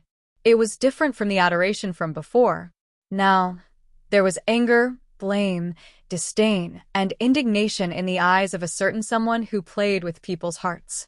If not for the fact that they were in the corroding vacant valley, they would have made a move already. Lu Lin's reaction was even greater. Her face was pale, and she looked sad and hopeless. She could not even control her sword steadily. She looked at the two of them and muttered to herself, I guess long ago that you two were not father and daughter. So, you two. Instantly, the way the others looked at Shining began to burn with boundless murderous intent. Two words were written in every pair of eyes, beast. Not satisfied with one, she still wanted to seduce the other. Shining, who was rarely tricked. Son of a B*T. Suddenly, she felt that the fruit was no longer fragrant. She turned to look at a certain father, who suddenly felt refreshed. Shining, why bother? We were born of the same root. Why rush to kill each other? Lone Moon, fellow Taoist, would rather die than me. This is what you get for cheating me. I Ching. Indeed, everyone wants to snatch my master away from me. Draw your sword, little bitch. We're here. The nascent soul cultivator leading the group suddenly stopped and looked around. It was still pitch black. A trace of doubt flashed across her eyes. Strange, this should be the ruins of the sacred medicine sect. Why is there nothing here? Why is it so desolate? She took out a piece of the map in the shape of a jade slip and examined it carefully. As if she had confirmed something, she turned to look at the disciples and said in a deep voice, We've arrived. Everyone go down and take a look around. Be careful and don't go too far. This could be the source of the Fallen Night outbreak. Remember to be careful. Yes, Uncle Master. Everyone cupped their fists in response and flew down one by one. Lone Moon and the other two hurriedly flew down as well. Lu Lin hesitated for a moment. Although she was sad, she still followed them worriedly. From Lu Lin's ramblings along the way, they understood that this darkness was very likely to have erupted from the fallen sects in this area. This place was obviously one of them. The moment they landed, Lone Moon and I Ching released their divine perception and scanned the surrounding area. However, he still couldn't find anything. There was nothing around him, but the darkness seemed to be deeper than the entrance. Since their divine senses didn't work, they could only look around with the other disciples. 3. Fellow Taoists. Lu Lin gritted her teeth and quickly caught up to him. Don't go too far. It's easy to get lost here. They nodded, found a direction, and walked away. However, after searching for a long time, they didn't find anything. Shining, did you see anything? Lone Moon turned to a certain cheat. Shining took a bite of her fruit and answered slowly. There should be soon. Ah? What did he mean by very soon? Martial uncle. I found it. Before he could react, a cultivator suddenly exclaimed from behind him. Lone Moon and Chef exchanged a look and picked up Shining. In a flash, they headed in the direction of the voice. They saw a female cultivator from the Dawning Pill sect standing not far away. She said excitedly, I found it. I found the ruins of the sacred medicine sect. A moment later, The female nascent soul cultivator, who was leading the group, also came over. Where? Here. Here. She turned and pointed in front of her excitedly. Lone Moon subconsciously looked over. He hadn't noticed before, but now that he looked closely, he realized that not far to the right of the female cultivator, there was a tall wall. The wall was pitch black and irregular. It looked like half of it had collapsed. It looked like a dilapidated mountain gate. The sacred medicine sect is indeed here. The nascent soul cultivator leading the group was overjoyed. She walked forward excitedly. Everyone, let's go in first. The other cultivators followed. After all, it was a large sect in the past. There might be something good there. Lone Moon also subconsciously released his divine perception to scan the broken wall. He could vaguely feel that there were all kinds of talisman characters carved on it. They looked old and very simple. They also had a special aura of life, as if they were alive. Wait, that's not a wall. Alarmed, he reacted immediately. He waved a wind spell toward the group in front of him. It wrapped around the people who were about to cross the black wall and pulled them back. They were not prepared at all. Before they could react, they fell to the ground, including the nascent soul female cultivator. Fellow Taoist Lone Moon, what are you? Everyone looked confused. They were just about to ask when they suddenly heard a loud roar. Roar, that sound was very ear-piercing. Instantly, everyone felt a strong gust of wind sweeping toward them. It carried with it a huge suppressive force. Several golden core cultivators were directly blown away and smashed into the ground. They saw that the originally motionless wall in front of them began to shake. The ground suddenly shook violently. The entire ground was cracking, as if something was about to dig its way out. Get on your swords and leave this place, the nascent soul cultivator shouted. It's coming out. Only then did everyone react. One by one, they flew up on their swords. Shinning, and the others did the same. Following a series of loud rumbling sounds, everyone then saw a lump of black stuff emerging from the ground. It was as huge as a building. It looked like a liquid and had no specific shape. It was completely black, but from time to time, something that looked like characters flashed across its body. There was even a sawtooth-like horn on its head. It was the wall that they had mistaken earlier. What is this? One of the cultivators exclaimed. In the next moment, they saw that lump of black stuff move. In an instant, it turned into a huge black demon beast. It had 4 legs and 6 wings. Its body was also covered in purple flames. Lone Moon immediately recognized that it was an 11th level demon beast. He blurted out, "Isn't this the purple flame beast?" He had never heard of a demon beast that could turn into a liquid. No.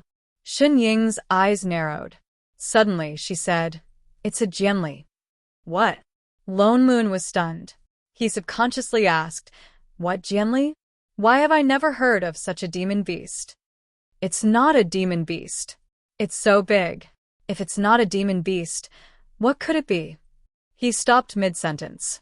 He suddenly thought of something. Wait. Jianli? Why did these 2 words sound so familiar?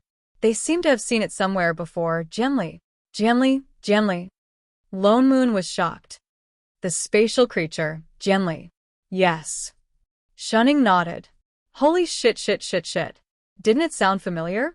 Back then, in the assistant's information that he had been studying for more than 3 months, there was a special chapter on this creature. It was a shapeless creature that only lived in the cracks of a plane, Jianli. Suddenly, he felt that those cultivators who had come in with him and now had no idea where they were going to die. Chapter 6:18. Like the Beast of Chaos, Spatially was a creature that moved outside the plane's space. Under normal circumstances, it could not enter the plane only when there was a crack in the plane or when there was a plane storm. Moreover, Spatially was formless and had its own space attribute. Even if it invaded the plane, it was difficult to detect its whereabouts except for the manager. To deal with such a creature, not to mention these golden core and nascent soul cultivators, even immortals would be eaten. Step back. The leading nascent soul cultivator suddenly shouted. This is a purple flame beast. Remember not to be burned by its flames. The other party obviously thought that Spatial Lee was an ordinary 11th level demon beast, conjuring a seal with his hands to trap it. The other disciples also took out their weapons and prepared for battle, looking as if they were ready to fight. Lonemoon's heart sank, and he was about to remind them.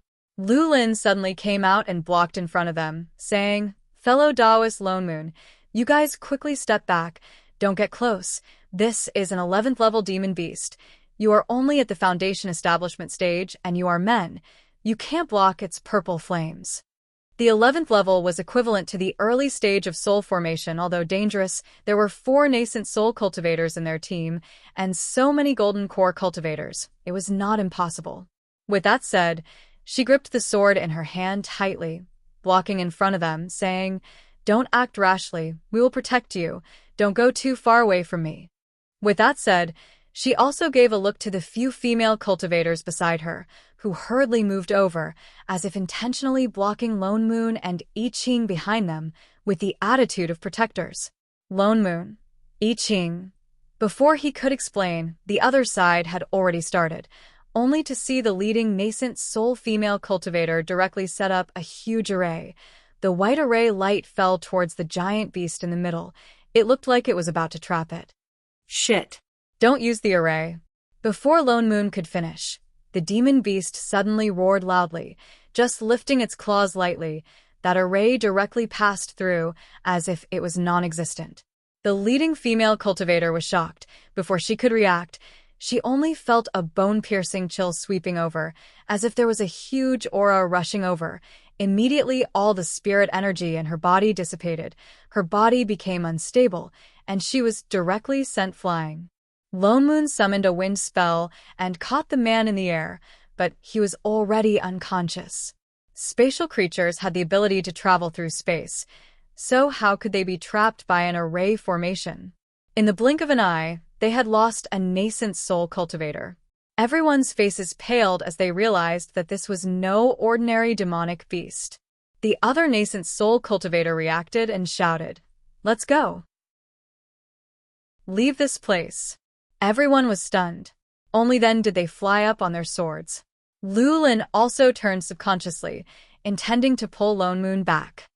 "Fellow Taoist, hurry. Out of the way." Before she could finish speaking, Lone Moon suddenly acted first.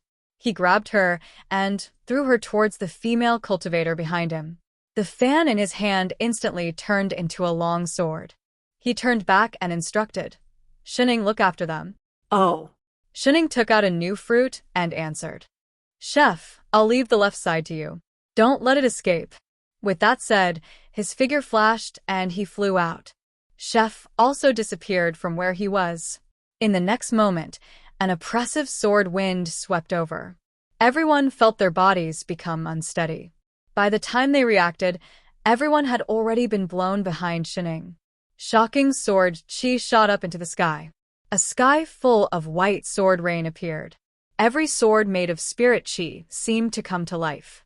They directly fell towards the huge beast below. That huge beast let out a sharp and piercing scream. It was instantly minced into pieces. The purple flame beast immediately scattered into balls of black wriggling liquid. But in an instant, it was reborn again. And it transformed into a new shape. This time, it was a huge Lingyun immortal beast. "Chef, don't give it a chance to reform." Lone Moon reminded again. Spatial Lee had spatial attributes. Once it recovered, it could cut open space and escape to other small worlds. The most effective way was to chase it out of the plane. I Ching responded. The sword moves in his hands became more concentrated. The sword chi in the air also became stronger. Even the cultivators who he deliberately avoided felt an unstoppable pressure. For a moment, their legs felt weak. Lulin and her fellow disciples were all stunned. This sword chi, this pressure, it was not at the Foundation establishment stage at all. Even nascent soul, no, even soul formation cultivators did not have such terrifying sword chi. She turned to look at Shining, who was the only one calmly eating a fruit. She could not help but ask, "Fellow Taoist Shen, Fellow Taoist Lone Moon and the others, what cultivation level are they at? Huh. Shunning was stunned. She tilted her head and thought for a moment. Then she said, maybe a little more powerful than a god? Lulin. Everyone. Are you King kidding me? Lulin did not believe her words. She thought that she was just joking. She looked at the two people in the air again. At this time, Lone Moon had already stopped attacking. He turned and directly opened the exit of this plane. Suddenly, a blinding white light appeared in the pitch-black sky. The heaven and earth seemed to be torn open. An unfamiliar aura that did not belong to this plane came from inside. Lone Moon gave I Ching a look, indicating for him to rush the spatially over. The spatially was a creature that did not belong to this world. It could not be killed here. I Ching also understood. He changed his sword move and directly forced the giant beast below towards the direction of the opening. The spatially also seemed to understand their intentions. It fought back even more crazily. Sharp roars came continuously, as if it could destroy primordial spirits. The cultivators could not take it anymore. They had to use their spirit chi to cover their ears. They bent over in pain, except for Shining, who was at the front. Lulin felt that the golden core in her body was about to break. Just as she was about to lose, there seemed to be a gentle aura sweeping over. Everyone only felt their bodies relax. The sound waves that pierced into their primordial spirits disappeared instantly. Are you all right? Shining suddenly turned back and asked, still eating that fruit in her hand. Lulin was stunned. She subconsciously replied, I'm fine. The next moment, her eyes widened. Fellow Taoistian. The spatially, which was still being forced to retreat, suddenly split half of its body. A pitch-black sharp horn appeared in its black liquid body. It was the one that had just turned into a wall. With a shocking murderous aura, it rushed straight over. The first to bear the brunt was Shining, who was at the front. Lulin's face paled. She subconsciously wanted to rush forward to pull her back. Quick, dodge. But it was already too late. The giant beast had already rushed over. Just as it was about to hit the person in front of it, there was a poof. The black liquid beast suddenly stopped in front of the two of them. Upon closer inspection, they realized that Shining had unknowingly reached out a hand and was firmly grasping the long horn of the beast. It was obviously a very casual grasp, but the other party was unable to advance or retreat at all. She even had the time to look back at Lulin. What did you just say? Lulin looked confused. After a while, she replied weakly, No, nothing. Indeed, the three of them were not simple cultivators. Oh. Chapter 619. Lulin turned back to look at the huge beast in her hand, only to see that the extremely arrogant, unknown demon beast was now starting to sway in waves, as if it was trembling. Shunning. Lone Moon suddenly shouted, still in the air. What are you waiting for? Hurry and throw it over. This was not their plane. The door could not be opened for too long. Oh. Shunning responded, only to hear a crisp crack. She suddenly twisted the hand holding the horn to the side, instantly breaking the black horn into two. Ow! Spatial Lee immediately let out a scream, as if it was in extreme pain but had to desperately suppress it. The waves on its body swayed even more, turning into two streams of water, pitifully covering the broken horn. So painful, but it could not roll, it would die. But Shining directly picked up the half-broken horn, raised her hand and threw it towards the white exit in the air. The spatially trembled, turned around subconsciously, and rushed out of the door after its own horn. Horn, my horn, In the next moment, it disappeared in the white light. Lone Moon changed the spell in his hand, directly sealing the opening. The white light disappeared instantly. Everything returned to pitch black. Only then did the two fly back. There's actually a spatially here. Lone Moon frowned. Logically speaking, as long as the manager was here, creatures like the spatially that lived in the cracks of space could not invade the plane. Back then, their plane did not have a manager. Godfiend and the others did not let a single one in. Is Chao Kun already this week? Only then could the spatially break into the plane. I think it's not because of him, I Ching replied. He lowered his head to look at Xinying's hand and turned to retrieve a white silk handkerchief.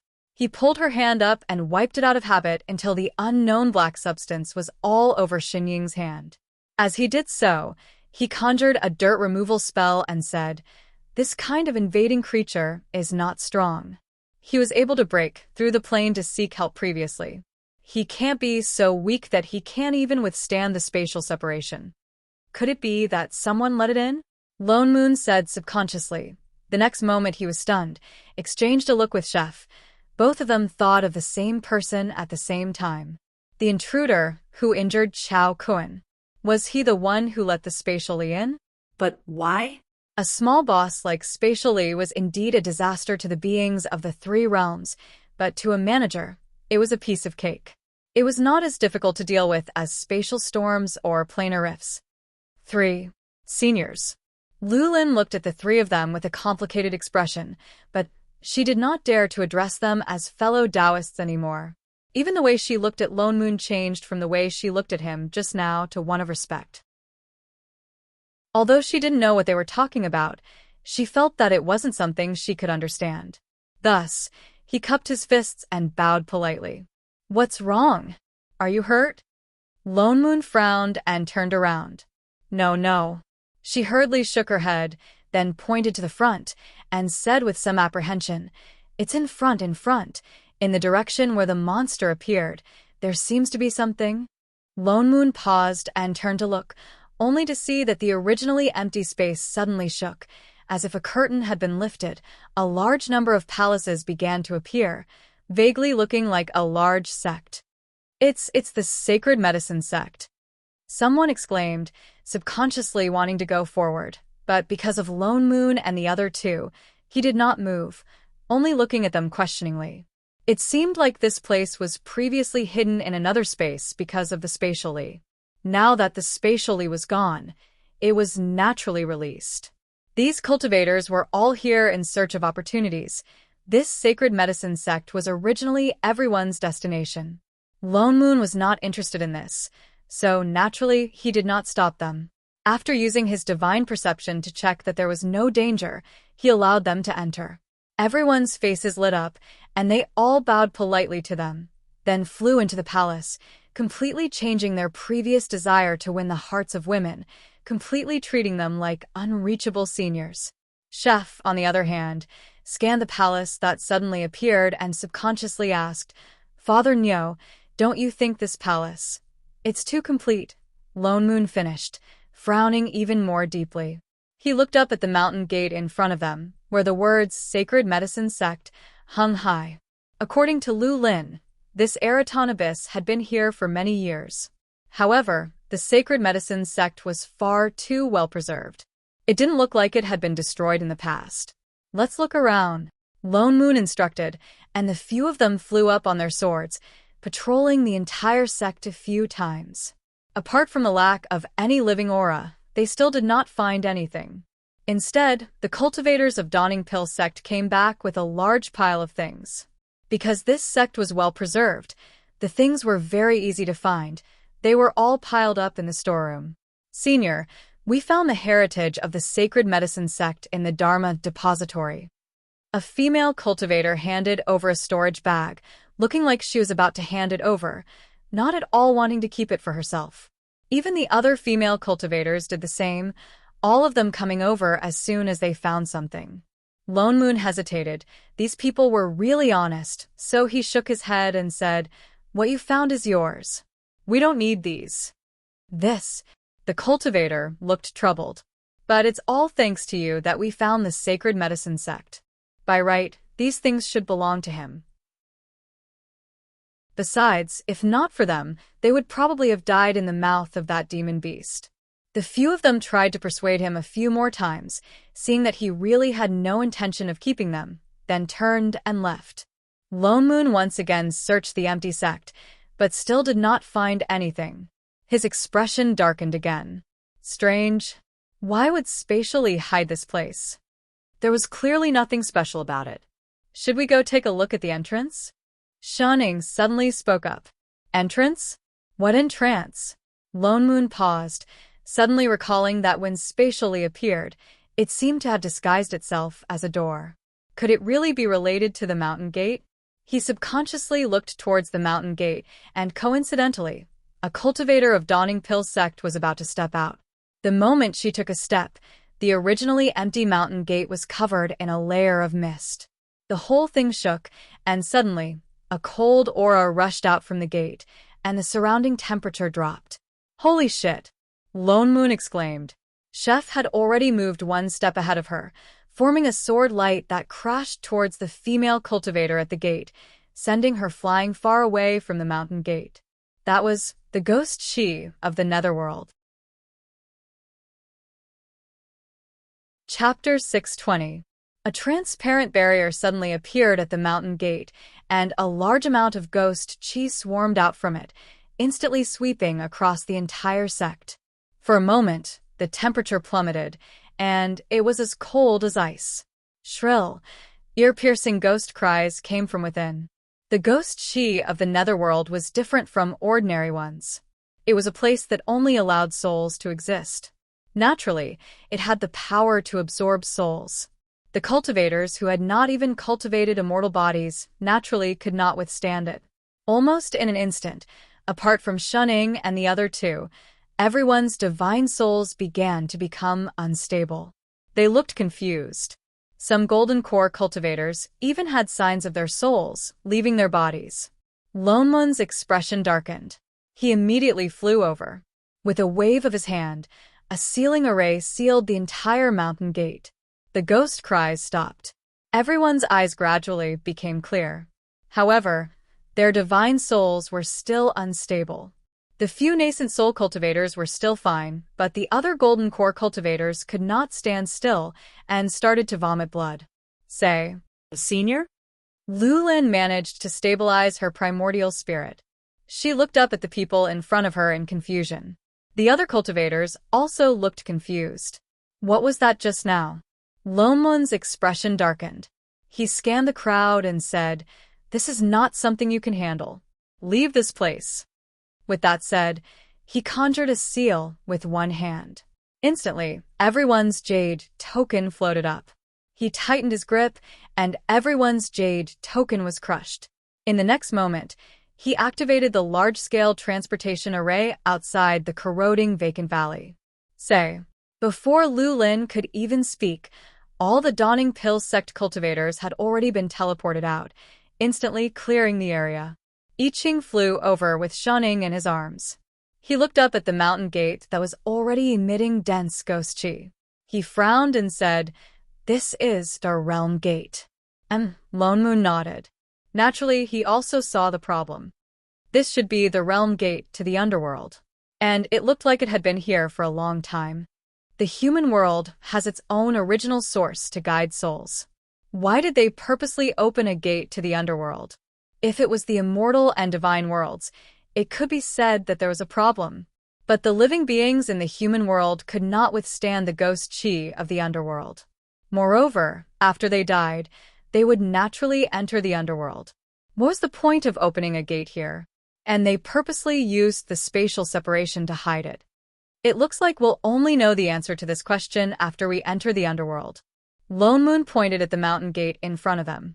Without hesitation, I Ching set up a defensive array around them before walking towards the realm gate. In the next moment, they arrived in another world.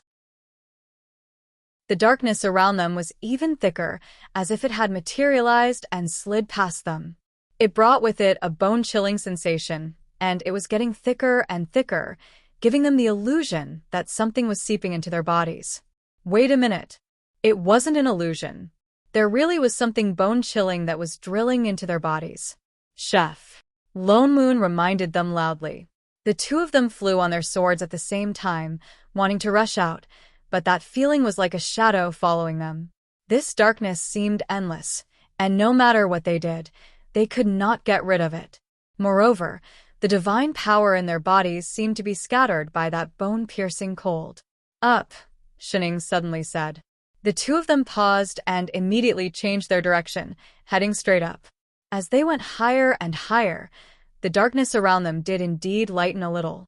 The horizon faintly revealed some green, and the bone-chilling cold around them also faded. The few of them looked down and realized that the whole area below them was occupied by a boundless watery area, but it was pitch black all over, and it was spreading to every corner. And the place they just came out from was right in the center of that darkness. Thick black covered the whole underworld, and they could faintly feel that it was spreading to every small world, just like the plane's original source. Lone Moon finally understood what this black was, and subconsciously exclaimed. Then he paused. That's not right. Why is it black? They had seen the plane tree before. It was clearly a big green tree. By right, the color of the original source should be the same as the plane tree. Just like how Chef's side was gold, and his side was purple, this plane should also be green. Unless someone changed the original source. I Ching said directly. Lone Moon's heart sank. He instantly remembered the plane tree that was about to be taken over by Black, and the realm gate, and the so-called fallen knight just now. Instantly, he understood what was going on. The invaders had taken over and changed the Netherworld's planar origin from the very beginning. Then, through the realm gate, the altered planar origin's power flowed through every small world in advance. Step by step, they devoured the entire plane until it completely collapsed. It was no wonder that Chao Kun suddenly became so weak. This was practically like a slow-acting virus invading, changing bit by bit from the original source. What was more troublesome was that the original source was already like this, and they had no idea how to make it recover at all. You are the reinforcements that Chao Kun invited? Suddenly, a cold female voice sounded behind them. Lone Moon was shocked and immediately took a few steps back, putting some distance between them.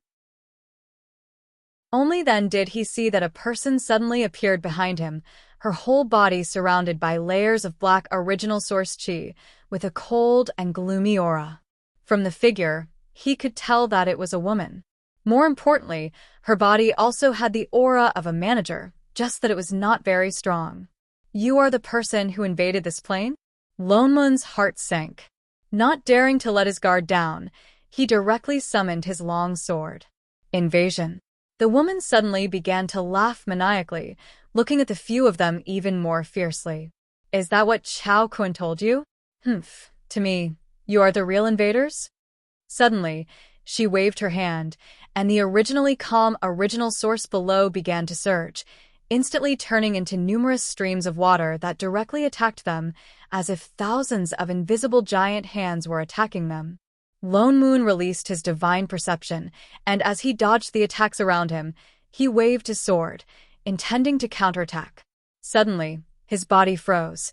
The god power that was originally circulating freely seemed to be suppressed, unable to circulate. No, not just their god power, even their power as managers seemed to be suppressed by something. It was the thing that had seeped into their bodies just now. Suddenly, they remembered that when they first entered the underworld, the aura that followed them like a shadow seemed to be the black original source chi below. That aura seemed to be suppressing their power. You invaders, all of you deserve to die. The woman's voice was cold, and a huge aura exploded from her body.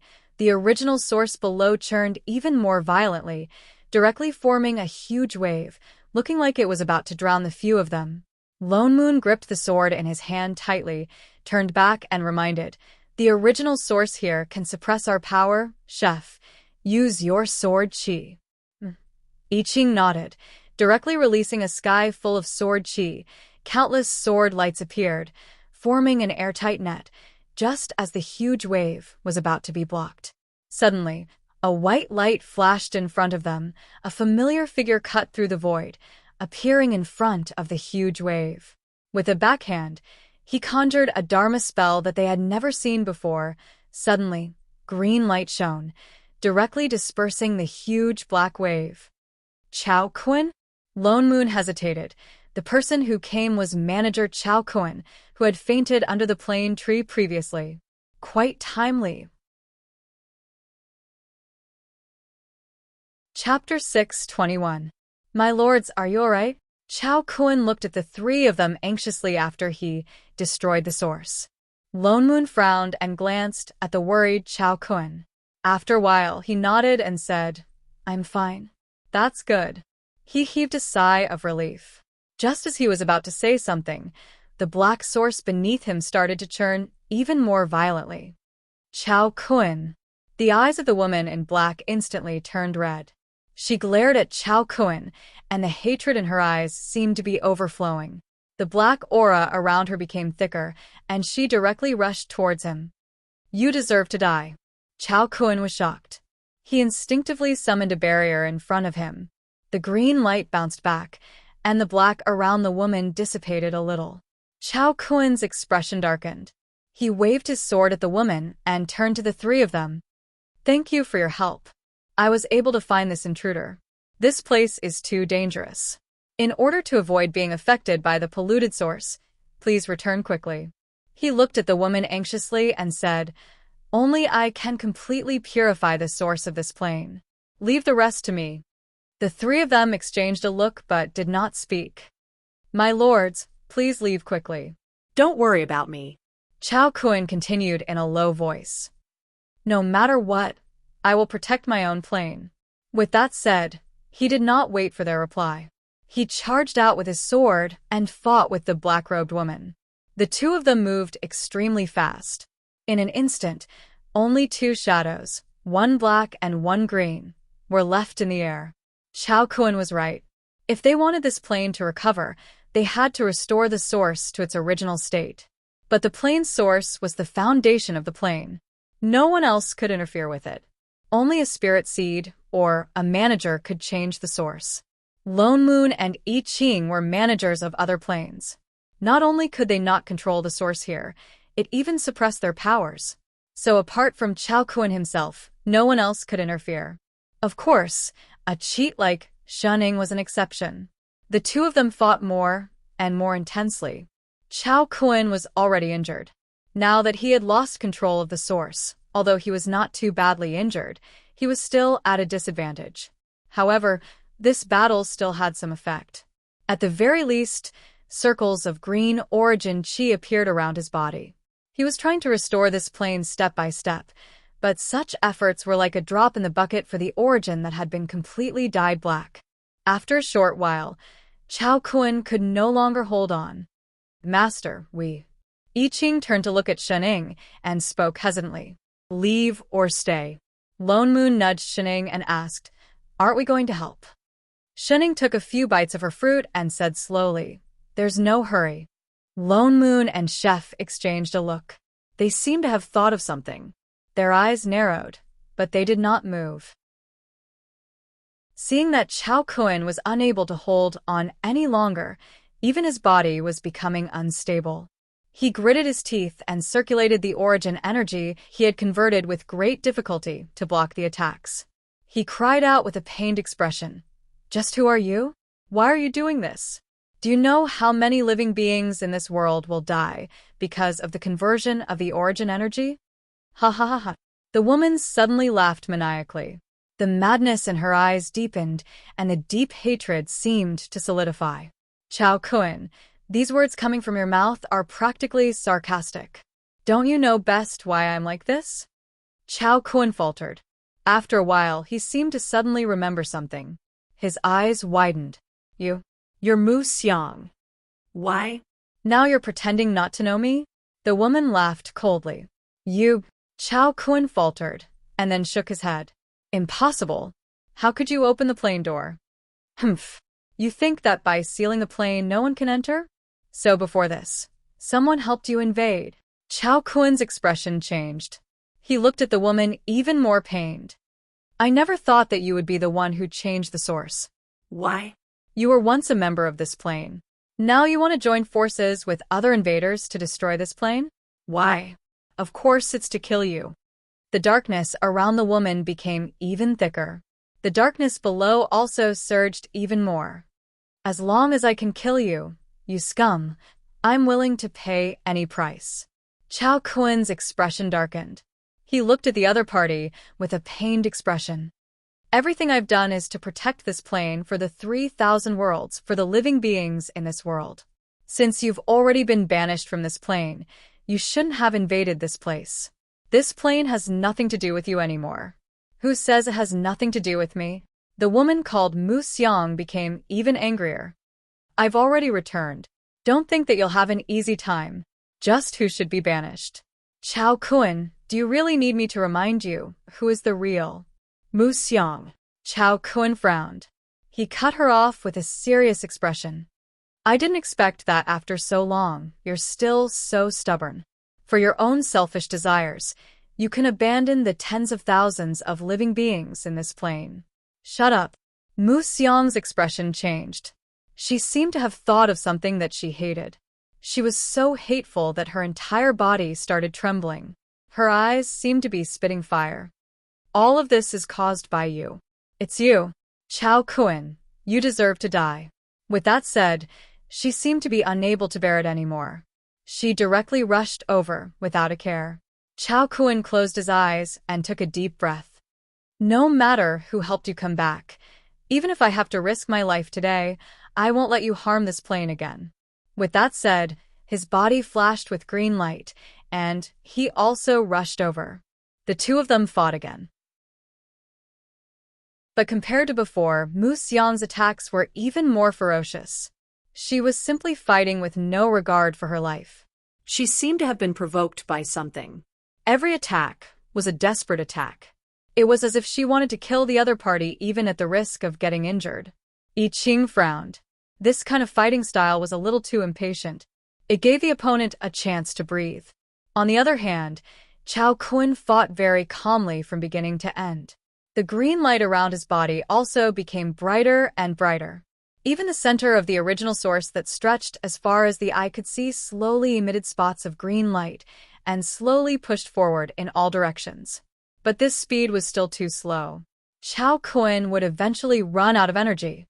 After all, the entire original source was almost controlled by the opponent. Unless someone helped to restrain Mu Xiang and let him focus on returning the original source. Of course, this person had better be a manager. Lone Moon raised his brows and turned to look at Shunning purposely. Are we going to continue watching? Shunning turned back to look at him. She finished the fruit in her hand and took out a plate of pastries. It's not time yet. A hint of understanding flashed across Lone Moon's eyes. He directly kept his sword. All right, up to you. With that said, he snatched the plate from her hand and watched the show in peace. Shunning, Master, I have some here. Chef at the side hurriedly replenished. On the other side, the two fought even more intensely. All around them were the sounds of various spells colliding. Chao Kun's body was already covered in blood. His movements were also slowing down. It seemed like he could not hold on for much longer. So, he looked over expectantly. But the three on this side did not seem to receive his pleading gaze at all. They stood at the side with no intention of coming over to help. Instead, Mu Xiang fought more and more fiercely. Although she was also seriously injured by Chao Kun, her movements did not slow down at all. Seeing that Chao Kun was about to be unable to hold on any longer, he turned back to look at the three in the distance. Gritting his teeth, he seemed to have made up his mind about something. He used all his strength to wave a palm to force the other party to retreat. He turned and flew down towards the original source below. He directly fell into the only green spot in the center that had recovered.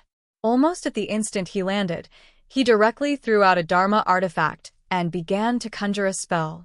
For a moment, the pitch-black underworld seemed to be split open. A blinding green light lit up. Chao Kun, how dare you? Mu Xiang was shocked. Her entire person seemed to break down. She rushed over crazily, but was repelled by that green light. Yet she climbed up again. As she rushed over even more crazily, she shouted, Chao Kun! Chao Kun! Chao Kun! Each cry was more shrill than the one before. It's okay now. Shunning, who had finished 3 plates of pastries, suddenly stood up. Lone Moon, why don't you freaking eat dinner before going? Winky face. Chapter 6:22. The green light grew brighter and brighter. The light around the Dharma artifact became even more dazzling. Even the originally pitch-black underworld seemed to be dyed, quickly turning back to green. Mu Xiang's expression became uglier and uglier, as though she wanted to rush past that Dharma artifact crazily, but she couldn't reach it no matter what. Instead, she was covered in cuts and bruises from the impact of that green original source. Stop. Stop. She gritted her teeth, mobilized all the black original source around her, and rushed over without a care. Chao Kuen's expression darkened, instantly conjured several spirit swords, taking the opportunity to attack. Mu Xiang ignored the opponent's attack, stretched out her bloody hand, and instead sped up, risking the danger of being stabbed, and was about to reach that Dharma artifact. But another hand reached out from the side and picked it up first. A figure suddenly appeared in the middle, and at the same time, the spirit swords conjured by Chao Kuen seemed to have encountered some obstruction and directly dissipated. Shuning glanced at the little green ball in her hand, her eyes narrowed, and her palm tightened. Instantly, that soaring green light on the ball dimmed. Even the green original source that was continuously changing below stopped, as though the pause button had been pressed. Madam. Chao Kuen was stunned, and looked at Shuning in disbelief. Why are you doing this? Instead, Mu Xiang reacted first. Without the suppression of that green light, the black aura around her rose sharply, as though she was in a killing frenzy, and without thinking, she directly raised her sword and slashed toward Shuning, who was closest to her. These invaders all deserve to die. Master. I Ching, who was a step slower, was shocked. Just as he was about to attack, he saw Shuning suddenly stretch out a finger, and with a series of cracking sounds, the sword in the other party's hand broke inch by inch, and before it could even touch the other party's palm, it had already turned into ashes. Mu Xiang could not retract her momentum in time, and could only watch as that finger poked all the way to her forehead. For a moment, the energy around her dispersed, and could no longer condense. The black aura also directly dispersed, revealing her original figure. Her heart sank, and she raised her hand, wanting to continue attacking, but she could not exert any strength, and could only wave her empty fists and hit forward. Unfortunately, she was shorter than Shuning. She was blocked by Xunying's finger on her forehead. Her arms were not long enough to hit Shuning. She could only draw circles on one side. The scene suddenly became comical. In an instant, it went from a high-end King's game between managers to a Bronze's game between kids. I Ching, who rushed over. Lone Moon, who had been watching the entire show. It wasn't easy for Shuning to find someone shorter than her, so she was trying her best to humiliate him. This was too shameful. Why did shorties make things difficult for shorties? Let me go. Let me go. Mu Xiang's anger grew as she glared at Shuning. You despicable invaders. Oh. Shuning paused and tilted her head. But I didn't grab you. Mu Xiang stiffened, as if she had just reacted. She was only blocked from moving forward, and was not caught. She turned around and wanted to retreat. The corner of Lone Moon's mouth twitched. He raised his hand and set up a sword array. Thin and dense sword chi instantly trapped Mu Xiang, who had just regained her senses. Catch her now. Straight face. Did everyone who fought with Shuning have a drop in their IQ? It was already too late for Mu Xiang to run. She wanted to break out of the sword chi, but realized that it was useless. Her body was empty and she couldn't use any power at all. Her face paled instantly. She looked at Shuning in front of her in disbelief. What did you do to me? She was clearly still in the plane. Why couldn't she use her own power? Not only that, even her connection with the original source seemed to be cut off. It's convenient to talk. Shuning replied. She habitually took out a fruit and took a bite. Let's talk about a fruit. All of you deserve to die. Her expression became even crazier. She had no intention of communicating at all. Her eyes were fixed on the green ball Dharma artifact in Xunying's other hand. You like it? Shuning pinched the little ball and handed it over. I'll give it to you. Mu Xiang was stunned. Even the hatred on her face froze. My lord. Chao Kuen also rushed over from below. He glanced at the trapped Mu Xiang. A hint of joy flashed across his eyes. He hurriedly cupped his fists and bowed to the few of them. Thank you three for your help. This plane can finally be saved. Don't be in a hurry to thank me. Lone Moon dodged his bow. He smiled and said, whether I'm helping you or not, it's not certain yet. His expression froze for a moment. He immediately regained his lost look. His eyes swept across the green ball in Shun Ying's hand. Lord Loneman's words, what do you mean?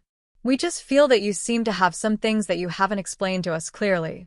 For example, Loneman's smile deepened. He turned to look at the people in the sword array. About her. Chao Kun's face paled for a moment. A hint of panic flashed across his face. He didn't seem to know how to answer. Mu Xiang, who was at the side, suddenly laughed. Haha, so you didn't tell them at all what you did. Chao Kun, you're still as despicable and shameless as before. Shut up. Chao Kun's gaze sharpened. A murderous intent surfaced in his eyes. Why? Did I say something wrong? Mu Xiang laughed even more wildly, but there was a hint of desolation in her eyes. Why don't you tell them how you came to this plane and how you snatched this plane from my hand step by step? Snatched the plane? The three of them were stunned. They turned to look at Chao Kun. So Mu Xiang was the original manager of this plane? No wonder she had the aura of a manager on her. They originally thought that she was the same as the person who invaded Chef's plane. She used to be a manager of another plane. They didn't expect her to be from this plane, but Chao Kun was indeed a manager. How could there be two managers in one plane? A hint of panic flashed across Chao Kun's eyes. He hurriedly retorted, this is the choice of the world's consciousness. This plane chose me. Bullsh *T. The anger in Mu Xiang's eyes intensified. She glared at him as if she wanted to swallow him alive. Do you think I can't tell? You came here to obtain the ability of a manager, but you don't have the right to be recognized by the world's consciousness. That's why you killed all the living beings in this world and forcefully changed the original source. If not for that, how could you become a manager? Chao Kun's face darkened. The murderous aura around him intensified. He retorted directly, don't forget that the one who destroyed the world and was reborn was you. Shut up. Mu Xiang's eyes turned red instantly. You still have the cheek to mention the destruction of the world. It was you who opened the plane door and let those invaders from the Big Tao organization in to destroy as they pleased. You made me think that the plane was close to collapse. That was why I was in such a hurry to retrieve the original source. All the living beings in the world were born from the original source. Retrieving the original source was equivalent to destroying the world. Chapter 623. You can't even stop an invader. You're not qualified to be a manager at all. Chao Kun's gaze turned colder, as if he had found his courage. The more he spoke, the more confident he became. This plane being in your hands is the real disaster for the living beings in this world. I just made the most correct choice. You're talking nonsense. Mu Xiang's aura was unstable. She wanted to rush out of the sword array, but was blocked again. Chao Kun, it's clearly you who made this plane full of holes, the living beings in misery and suffering, and even caused me to drift in chaos for so many years. You've never cared about this plane in your eyes. It's just a tool from start to end. Utter nonsense. He snorted, his gaze darkening. I thought you were just impulsive at that time. I didn't expect you to be so stubborn. How many living beings in this world will die because they can't withstand the forceful conversion of the original source this time? This plane has already been destroyed by you once. Now you want it to be destroyed a second time. It's clearly you who's distorting the truth. Mu Xiang was anxious. She started to frantically rush out of the sword array. 3 sirs. Chao Kun turned to look at Lone Moon and the others. He directly cupped his fists and said, this is a feud between me and her. No matter who's right or wrong, it has nothing to do with the living beings in this world.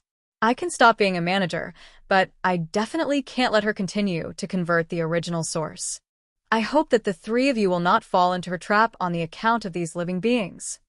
Lone Moon glanced at Chao Kun, who was full of worry. Hearing this, He finally understood something, which meant that Mu Xiang was indeed the manager of this plane. It was just that she was later replaced by Chao Kun. This replacement method was not very honorable. It was obvious that the previous Big Dao organization also had a hand in it. That was why the other party had such a huge hatred towards him. But the conversion of the original source would indeed have a huge impact on the living beings. The fallen night they heard in the small world previously was the impact brought about by the original source, those who died because they couldn't withstand the conversion of the original source. And those who became blue-skinned, it was the same, it was just the extent of the impact. If this continued, when the original source of this plane completely turned black, the impact would be even greater. But Lone Moon laughed.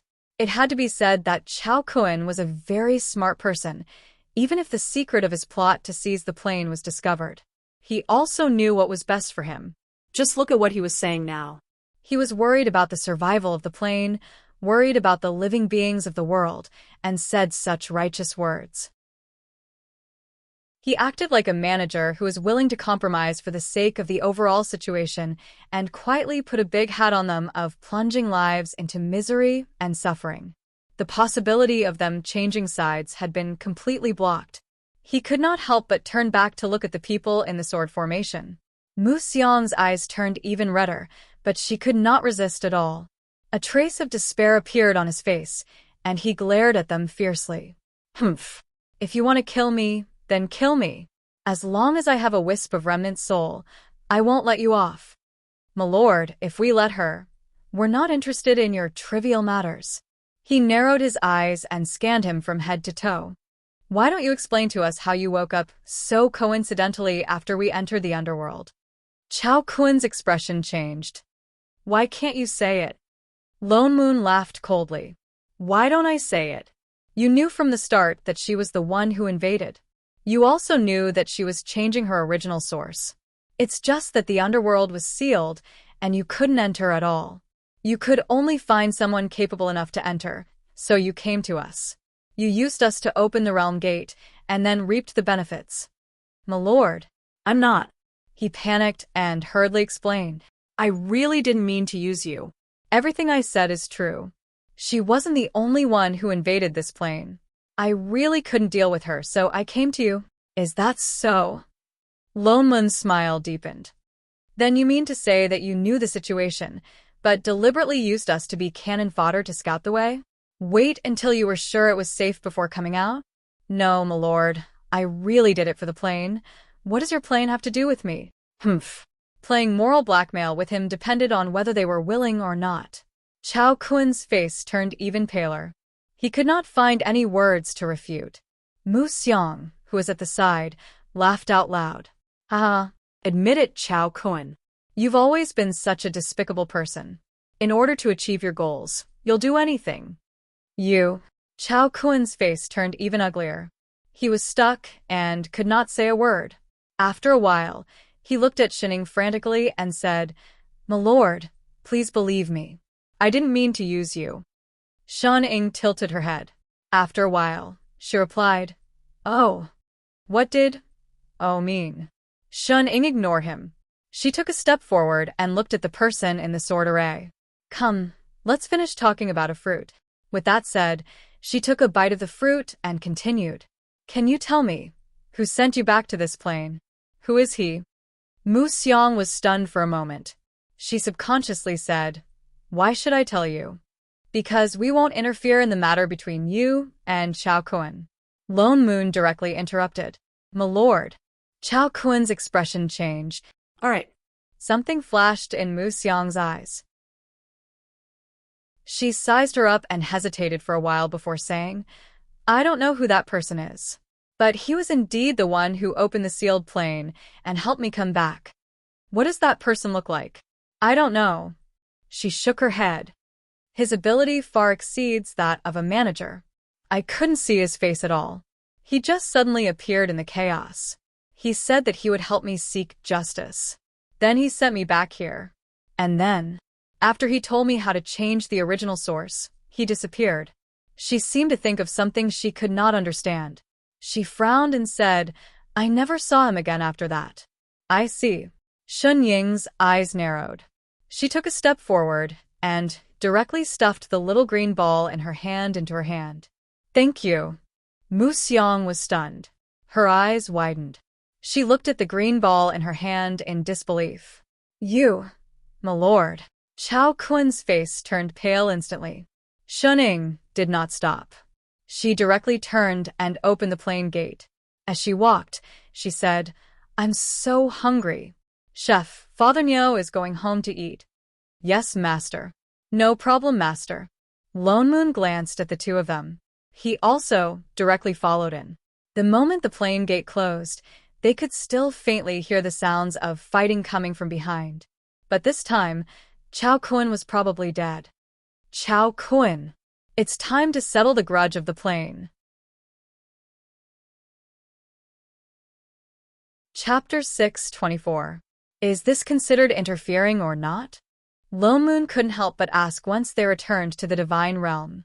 He didn't see it just now, but now that he thought about it, that green ball was actually a spirit seed that hadn't taken form yet. That was why Chao Kun released it so easily just now. I thought you wouldn't help either side. With Shun Ying's temper, it would be normal for her to beat Chao Kun up after knowing the truth. But she didn't move just now, so he thought she didn't want to meddle. After all, that was someone else's plain matter, and although that Chao Kun was despicable, he was right. If Mu Xiang wanted to take back the plane, she might really have to take back all the living beings again. Shunning looked up at him and tilted her head. What's owed has to be returned. She thought about it and added, and the plane can't be without a manager. How can there not be a manager? Aren't there two? Wait. He stopped mid-sentence. You mean, Chao Kun actually hasn't become a real manager yet? Shunning nodded. Without the recognition of the world's consciousness, it won't work. Even if the world's consciousness was forcibly wiped out, fake would never be real. That's not right. Lone Moon frowned. If he wasn't a manager from the start, then why would he have the aura of a manager? You and Chef have it too. Shun Ying replied casually. What has this got to do with me and Chef? We were originally. He faltered and instantly understood something, his eyes widening. You're not trying to say that Chao Kun was originally Mu Xiang's assistant? Shunning nodded. Holy shit. So that was the case according to this, that Chao Kun was too much of a scumbag. Assistants became assistants because of the power of managers. Chao Kun was obviously not satisfied with being an assistant forever, so he colluded with those people from the Big Dao organization to scheme against Mu Xiang. No wonder after Mu Xiang destroyed the world, he only chased Mu Xiang out of the plane and didn't kill her directly. He was afraid that he would be affected too. His ability now was no different from a manager. It was only because all living beings were destroyed and the world's consciousness disappeared that he no longer suppressed it. It wasn't that management was better than management. Even he and Chef couldn't see the difference. What kind of scum was this? Master, is the person who helped Mu Xiang come back a monitor? It was rare that Chef did not immediately turn around to cook, but suddenly asked. Lone Moon thought of this too. That's right, only monitors can surpass managers. Don't tell me that the person who helped her is Sister Jing or Milo. The moment he finished speaking, he immediately denied it. No, it can't be them. Milo was beaten up by Xinjing and most likely still hasn't recovered yet. How could he possibly go and interfere in Mu Xiang's matters? It was even more impossible for Xinjing. Regarding the matters of the Big Dao Convention, she already knew. If she was the one who did this, it was impossible for her not to inform them, and the timing didn't match either. Who could that person be? Could it be that a new monitor has appeared? Maybe. Shunning finished the fruit in her hand and pinched the core in her hand. She narrowed her eyes and looked thoughtful. Possible? Shen Ying threw away the fruit core in her hand before answering. Do you still remember the reason why my older sister did not discover the Big Dao organization? Isn't it because of you? Lone Moon blurted out. Didn't they say that in the same area, normally there wouldn't be two monitors? Because Shen Ying was in the immortal spirit plane, that was why he and Sister Jing did not discover the Big Dao organization. Mila had tricked them into the Void Land because of this back then, wanting to test if Shen Ying was... Wait a minute. Xin Jing seemed to have said that Shen Ying was not a monitor. Then, the mutual shielding between monitors would not exist. Which meant, back then Sister Jing and the rest did not discover the Big Tao organization because they were helping Mu Xiang. Lone Moon was shocked and frowned after a while. But, if he's really a monitor, the Big Tao organization has existed for so long, why hasn't he dealt with it all this while? There are only two possibilities. Can't deal with it, or doesn't want to deal with it. I Ching guessed. He could even send Mu Xiang back and know the way to change the original source that proves that he definitely has that ability. Lone Moon was even more puzzled. But if he doesn't want to deal with it, why would he help Mu Xiang? Unless he's not a monitor. Shunning finished and turned to look at the two of them, her gaze darkening. Then, that's even worse. Lone Moon, I Ching. The two's expressions darkened as well. Indeed. It would be fine if the other party was a monitor. No matter what, the existence of a monitor was only to maintain the peace between the various planes. But if he wasn't, then his purpose of shielding Xin Jing and Mi Li's senses towards the Big Tao organization and letting Mu Xiang return to the plane must have a deeper meaning, especially when he still possessed powers that surpassed that of a manager. Such a person hiding in the dark alone, no matter how one thought about it, it just didn't feel safe. Lone Moon suddenly had a vague premonition that another cheat was about to appear. Just as he was about to discuss in detail with Shining, the storage bag by his side suddenly moved. There was faintly the chi of the original source seeping out.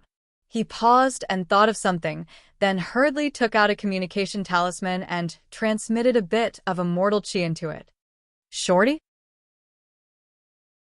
This was Invincible Sect's communication talisman, but only Shorty could send a communication talisman to the divine realm and still carry the chi of the original source. Elder Lone Moon. Indeed. In the next moment, Meng Po's somewhat anxious voice sounded from the talisman. Is Sect Master with you? What's wrong? She opened her mouth to look for Shining. Something happened. It's the original source of the River of Forgetfulness. It seems there's some problem. What? Lone Moon was shocked. Even Chef was stunned for a moment. He didn't feel anything strange, so he directly stepped forward and asked, what happened? I don't know either. Shorty became even more anxious. There was even a faint sound of crying. I sensed the original source of the entire plane, but couldn't find the reason. But in the middle of the River of Forgetfulness suddenly appeared a... She paused, as if she didn't know how to explain. Elder Lone Moon, you'll know once you come back. Lone Moon looked toward Chef. I Ching's expression darkened. He directly turned to ask Shining, Master? Shining nodded. got it. Lone Moon then instructed Shorty. We'll go to the underworld immediately. No, it's not the underworld. Meng Per replied again. The problem is in the immortal realm. I'm in the sect. Lone Moon paused, then kept the transmission talisman, turned and directly opened the passage back to Invincible Sect. Almost in the blink of an eye, they returned to the rear hall of Invincible Sect. They carefully sensed Shorty's position and found that she was at the entrance of the Heavenly Palace. The few of them turned and flew over. From afar, they saw many disciples gathered at the entrance of the Heavenly Palace. As if something had happened, their expressions were not very good. What happened? Lone Moon directly asked. Only then did those people at the entrance turn their heads. At once, everyone's faces instantly lit up. Sect Master, they exclaimed in unison. In the next moment, everyone cupped their fists and bowed. Disciples of Invincible Sect welcome Sect Master back to the mountain. Lone Moon, I Ching. So the two of them were actually transparent. Chapter 6:25. Hey! Shun-Ing waved her hand in greeting. Everyone's eyes lit up. Lone Moon's mouth twitched. Yu Hong, why are all of you gathered at the entrance of the Heavenly Palace? Sect Master Elder Lone Moon. Yu Hong first looked at Shun-Ing, then turned and pointed behind her. It's Shorty and junior sister Qingyu. All the disciples made way for them. They then saw that outside the Heavenly Palace, there was light from array formations everywhere. A few large arrays appeared in the sky at the same time, emitting faint golden light from time to time. Immortal chi surged around them, and they could faintly see the shadow of god power. This was the divine race's sealing array. Lone Moon was shocked. He scanned with his divine perception and indeed saw Shorty in the center of the array formation. There were two figures beside her. It was her master, Roasted Chicken Gal, and Feng Ying. Shorty suddenly came out to set up the array just now. "We don't know what happened," Yu Hong answered. Lone Moon frowned and said in a low voice, "This is the divine race's array formation.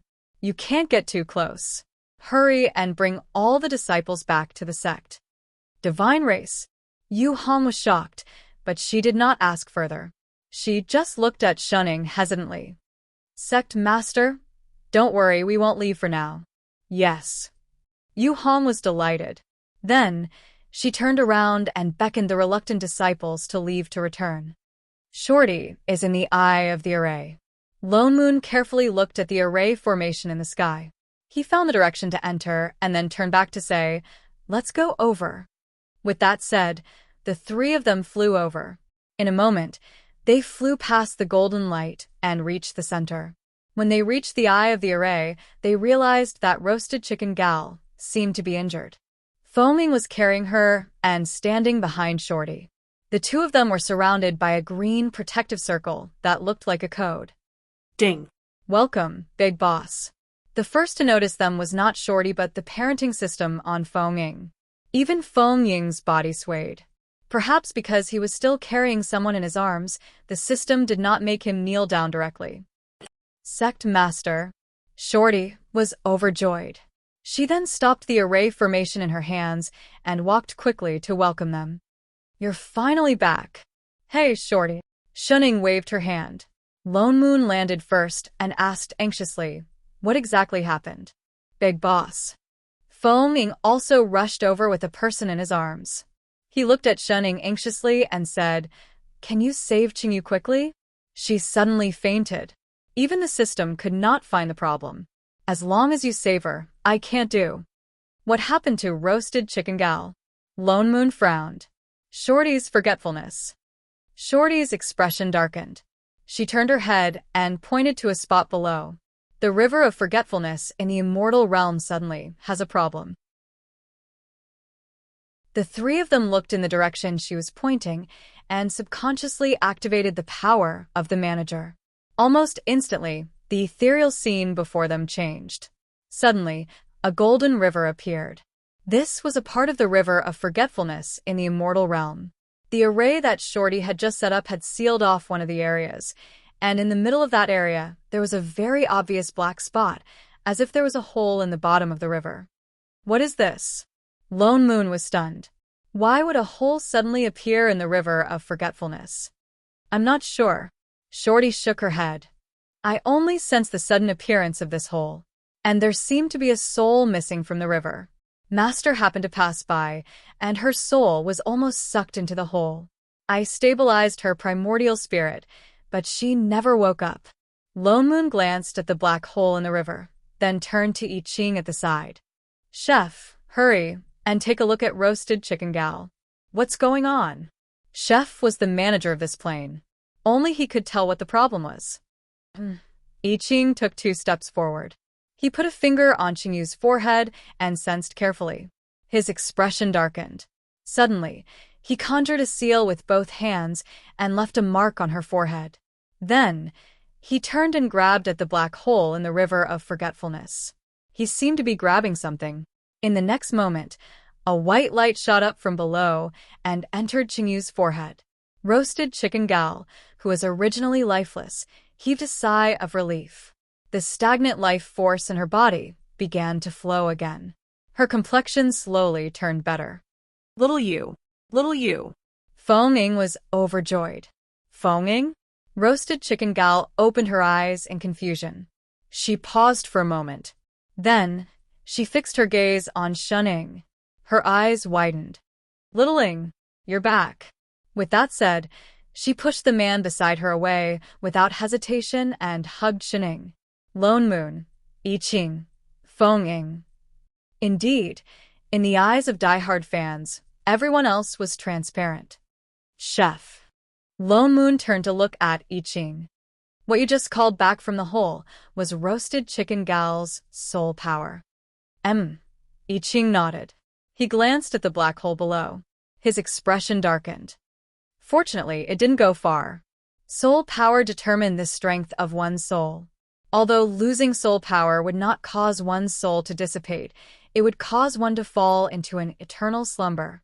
But soul power was the power inside the soul. It could not be separated from the soul. What exactly is that black hole? Why can it absorb people's soul power? It's not a hole. I Ching narrowed his eyes. It's a gap. Gap. Lone Moon paused. A moment later, his eyes widened. A plain gap. Holy shit. He could not help but curse. That meant that roasted chicken gal almost fell out of the plane just now. Even little Shorty was stunned. You're saying that there's an intruder in here? I can't be sure yet. I just discovered it. I Ching's expression darkened. He turned to look at Shining beside him. Master, look. We still have to investigate. Shining shook her head. Their expressions darkened even more. Lone Moon glanced at roasted chicken gal, who was still leaning weakly on Shining. Chef, seal the gap first. We'll talk when we get back. I Ching nodded and flew directly towards the black hole. The power that belonged to a manager spread out instantly. In a short while, the black hole in the river of forgetfulness slowly closed up. Little Shorty also retracted the array that temporarily sealed the river of forgetfulness. The entire river of forgetfulness returned to its original state. Chef flew back. He pulled roasted chicken gal out of his master's arms and threw her back to foaming. Then he flew back with Shining. The change in the river of forgetfulness this time was too sudden. Most importantly, the three of them did not notice it at all. Even the wristbands on their hands did not give any warning. Logically speaking, it was understandable that Lone Moon and Shining did not notice it. Chef was a manager. A gap in the plane actually escaped his senses. That was too strange. Lone Moon and Little Shorty searched the surroundings of the river of forgetfulness for a few days. They did not find any clues. But this plane was indeed missing a soul. Moreover, it was nowhere to be found. That missing soul, could it have been sucked into the chaos? Lone Moon could not help but guess. The plane gap in the river of forgetfulness did not connect to other planes. It could only lead to the chaos. Very likely. I Ching nodded. He put down the pastry in his hand and said, Master, can you find out where that soul is? If it was not in the plane, there was nothing he could do. Chapter 6:26. Shining picked up a pastry and took a bite. She turned to look at him, then raised her hand to open a light screen. Rows of indecipherable data flashed by quickly. It's not done yet. This data. You haven't been looking for it all this time, have you? Lone Moon looked at her in disbelief. The data did not look like it had just started.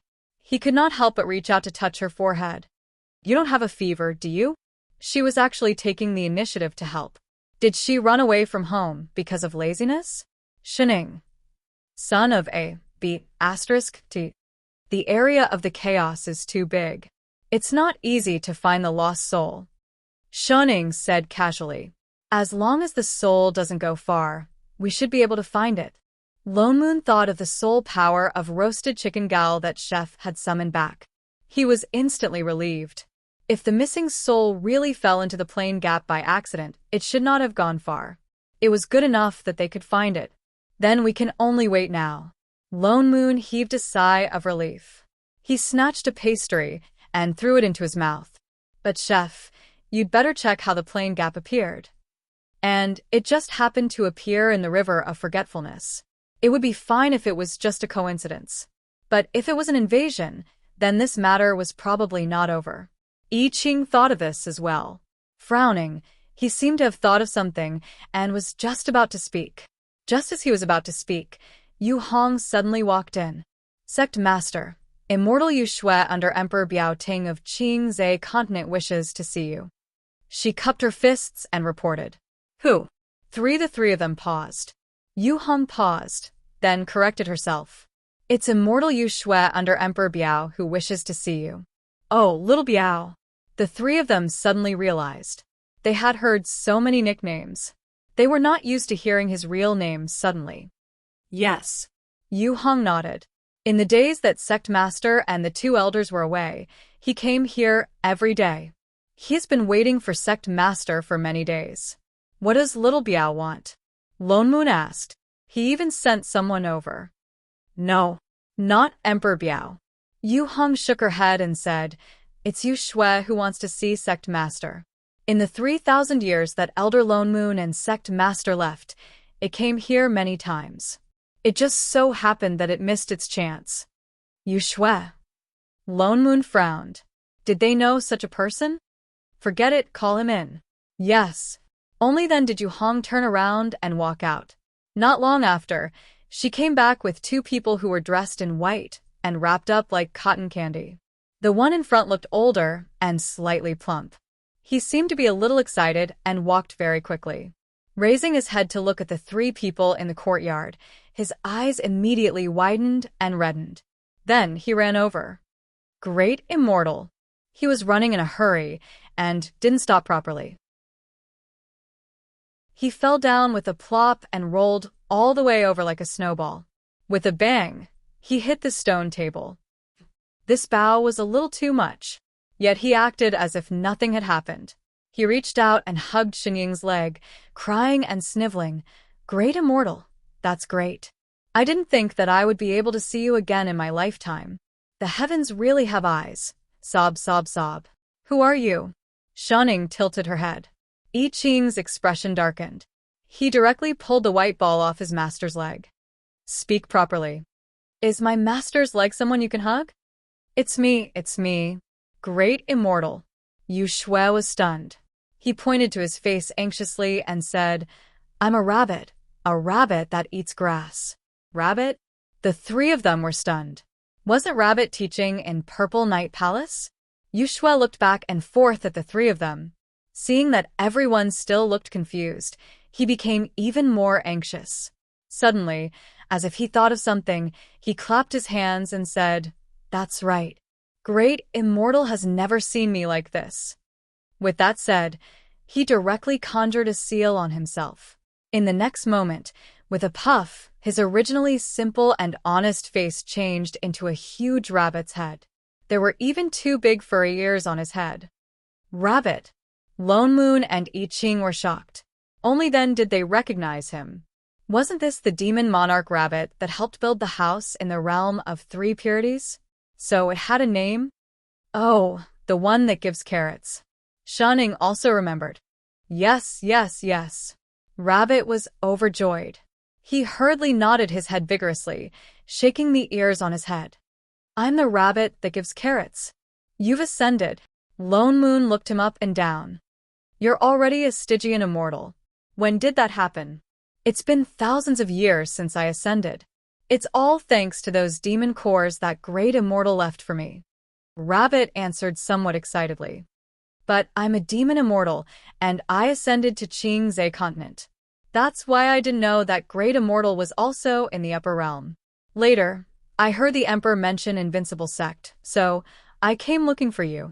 But I never saw Great Immortal. So that's how it was. Great Immortal. Rabbit blinked his red eyes hard. I came specially to thank you for giving me and the entire demon race a new lease of life. If Great Immortal hadn't scared, oh no, taught them not to eat humans, they wouldn't have ascended to immortality so easily.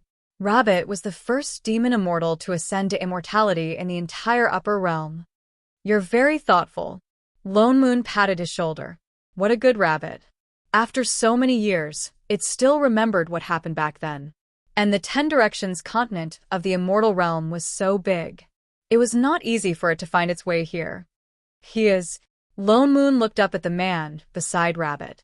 He realized that he was only an earth immortal and a human cultivator. Ims was Xinying. Greetings, immortal supremacies. That man was stunned.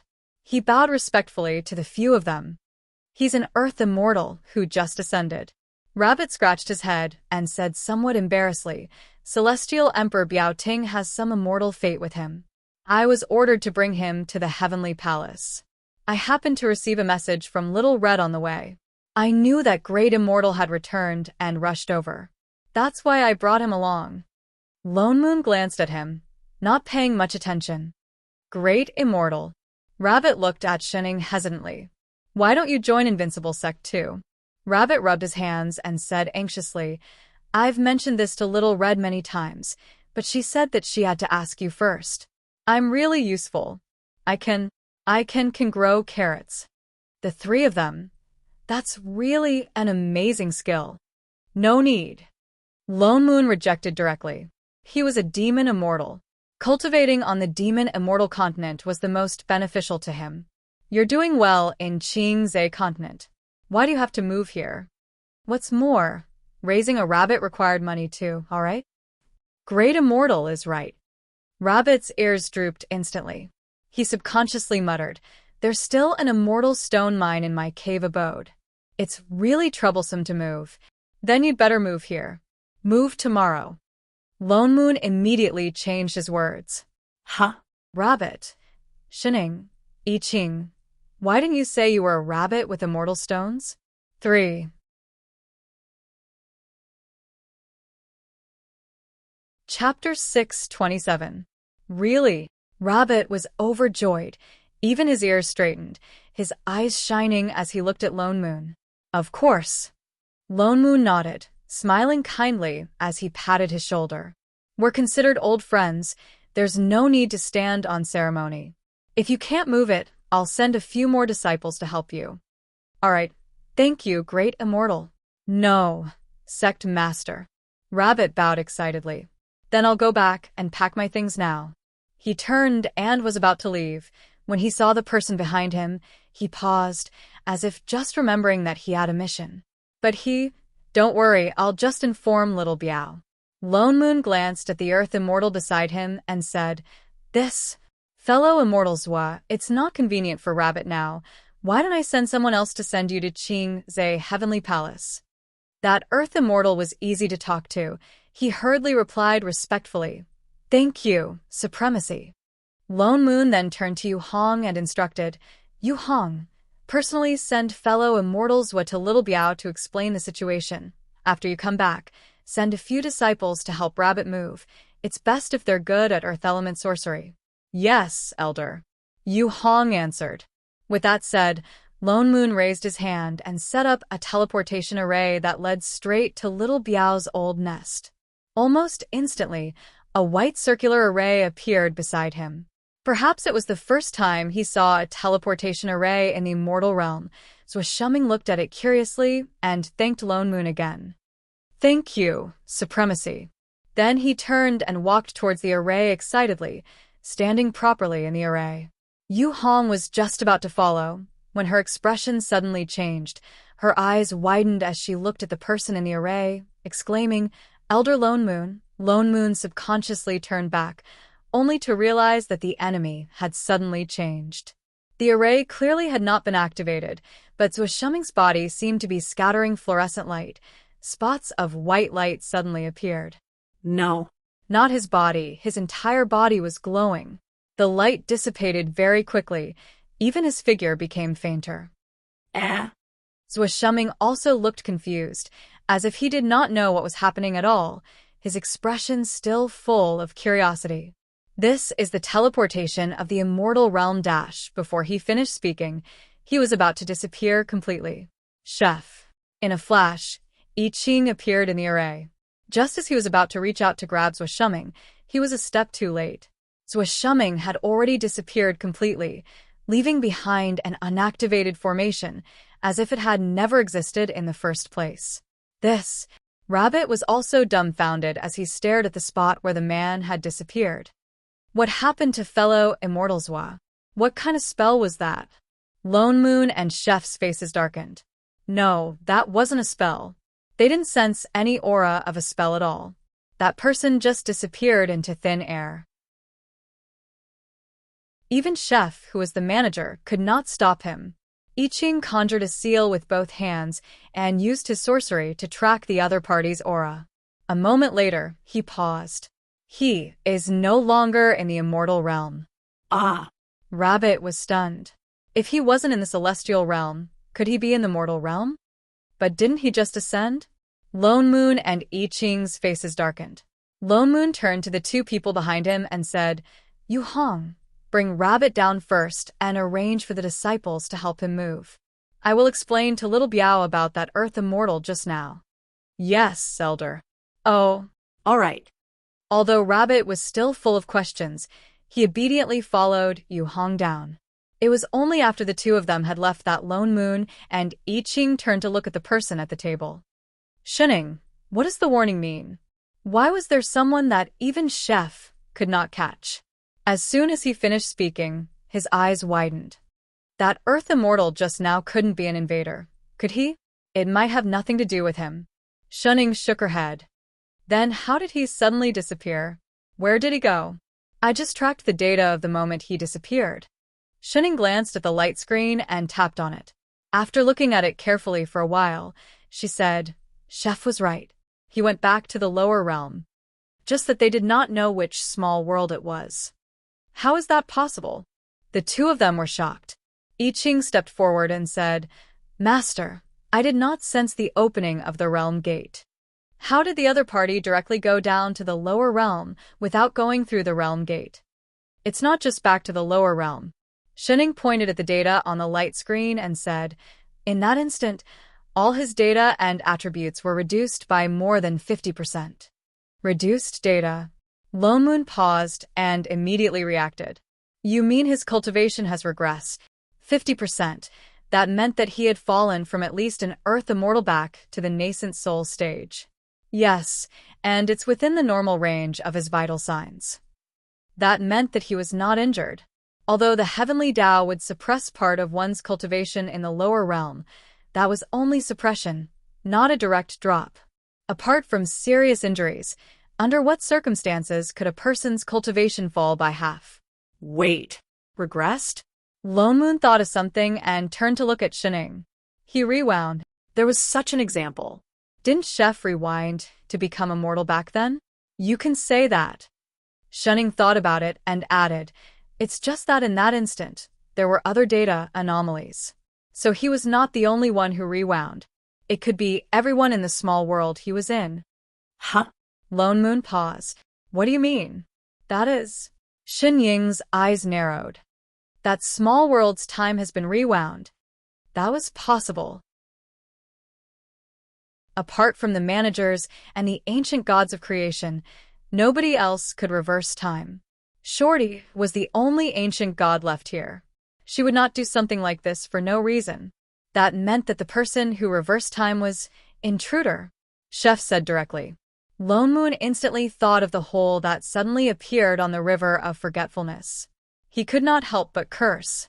Shit, it was still the intruder's fault after all. "Master, I did not sense the intruder's aura," I Ching said in a low voice. "If there was a creature from another world, he should have been the first to discover it. An intruder who can reverse time naturally would not be easily detected by you," Lone Moon said. Lone Moon said, "Didn't that invading manager also occupy the entire small world before he was discovered?" "It's already growing mushrooms." I Ching's frown deepened. "But if that's the case, where are we going to find that intruder? If they could not sense it, then they could not find it. Why don't we ask little Biao?" Shining suggested. The two of them paused and reacted immediately. Holy shit, they almost forgot about it. Zhua Shuming was summoned to the heavenly palace by little Biao. He must know which small world he came from. Lone Moon immediately took out a communication jade token and sent a bit of immortal chi into it. Instantly, the jade token flashed white, and a familiar figure floated out from it. Little Biao's voice sounded. "Young Emperor Lone Moon, I wonder why you are looking for me. Exalted, exalted, exalted goddess." Before he could finish speaking, he saw Shining at the side. His entire body trembled. "Hey, little Biao." Shining greeted. Biao Ting's legs turned to jelly. His tall and imposing figure instantly became shorter. He knelt down with a thud. "Little Biao is here." Lone Moon. I Ching. How big of a psychological trauma was this? Oh, oh. Chapter 6:28. Little Biao, we have something to ask you, Shining said. Yes, exalted goddess, no problem. Exalted goddess. Little Biao sat down obediently and nodded furiously. Lone Moon's mouth twitched. Did you ask Rabbit to bring an immortal called Swashuming back to the heavenly palace? Swashuming? Rabbit? Little Biao looked confused. Who? He's an earth immortal who just ascended, Lone Moon explained. Just ascended. Little Biao paused. Then, realization dawned on him. Oh, you mean the person Yu Shui went to fetch? His surname is Zhua. I guess he's not a demon immortal? Why, you don't know him. Lone Moon looked at him strangely. I don't. Little Biao shook his head. This is the first time I've heard of this name. Then you and him, Little Biao, did not know that Earth Immortal. Why did he bring him to the heavenly palace? By right, an Earth Immortal should not have the right to enter the Celestial Emperor's heavenly palace. It's a long story. Little Biao turned to look at Shining. Then, he said obediently, Exalted Goddess, do you remember the first time Little Bird and I met you? I don't. Shining replied instantly. Air. Don't hit me like that. It hurts. Little Biao's mouth twitched. Then, he smiled awkwardly. Exalted Goddess, Little Bird and I had some misunderstandings about the divine weapon. We lost control and fought all the way to the lower realm. We met Exalted Goddess when we crossed the realm gate. It was Exalted Goddess who asked us to send Lady Xian Tong back to the sect. Do you remember? Oh, Shining nodded. She did not look like she remembered at all. And then, he obviously couldn't remember, right? That must be it, right? It was because of that battle that I realized I lost something when I returned to the immortal realm. Little Biao scratched his head in embarrassment. What did you lose? Lone Moon asked. It's a heart-protecting scale on my chest. Little Biao's eyes flashed. That scale has been imbued with my dermic powers for more than 10,000 years. It's considered a supreme-grade immortal weapon in the lower realm. A few days ago, I divined that this scale had been picked up by someone, and that person had already ascended to the upper realm. That's why I ordered Yu Shui to pick him up and take back that heart-protecting scale. It's just a piece of scale. Is there a need to go so far? Lone Moon frowned. Putting aside the fact that its beast body was already covered in scales, losing one or two pieces was not a big deal. Since it had already fallen off, was it really necessary to ask for it back? It's been thousands of years. Even if it's a heart-protecting scale, you should have grown it back by now, right? Yes, it has grown back. Little Biao's expression changed. He looked around nervously and hesitantly. Then, with an aggrieved expression, he said, But this is different. How is it different? You're not a dragon.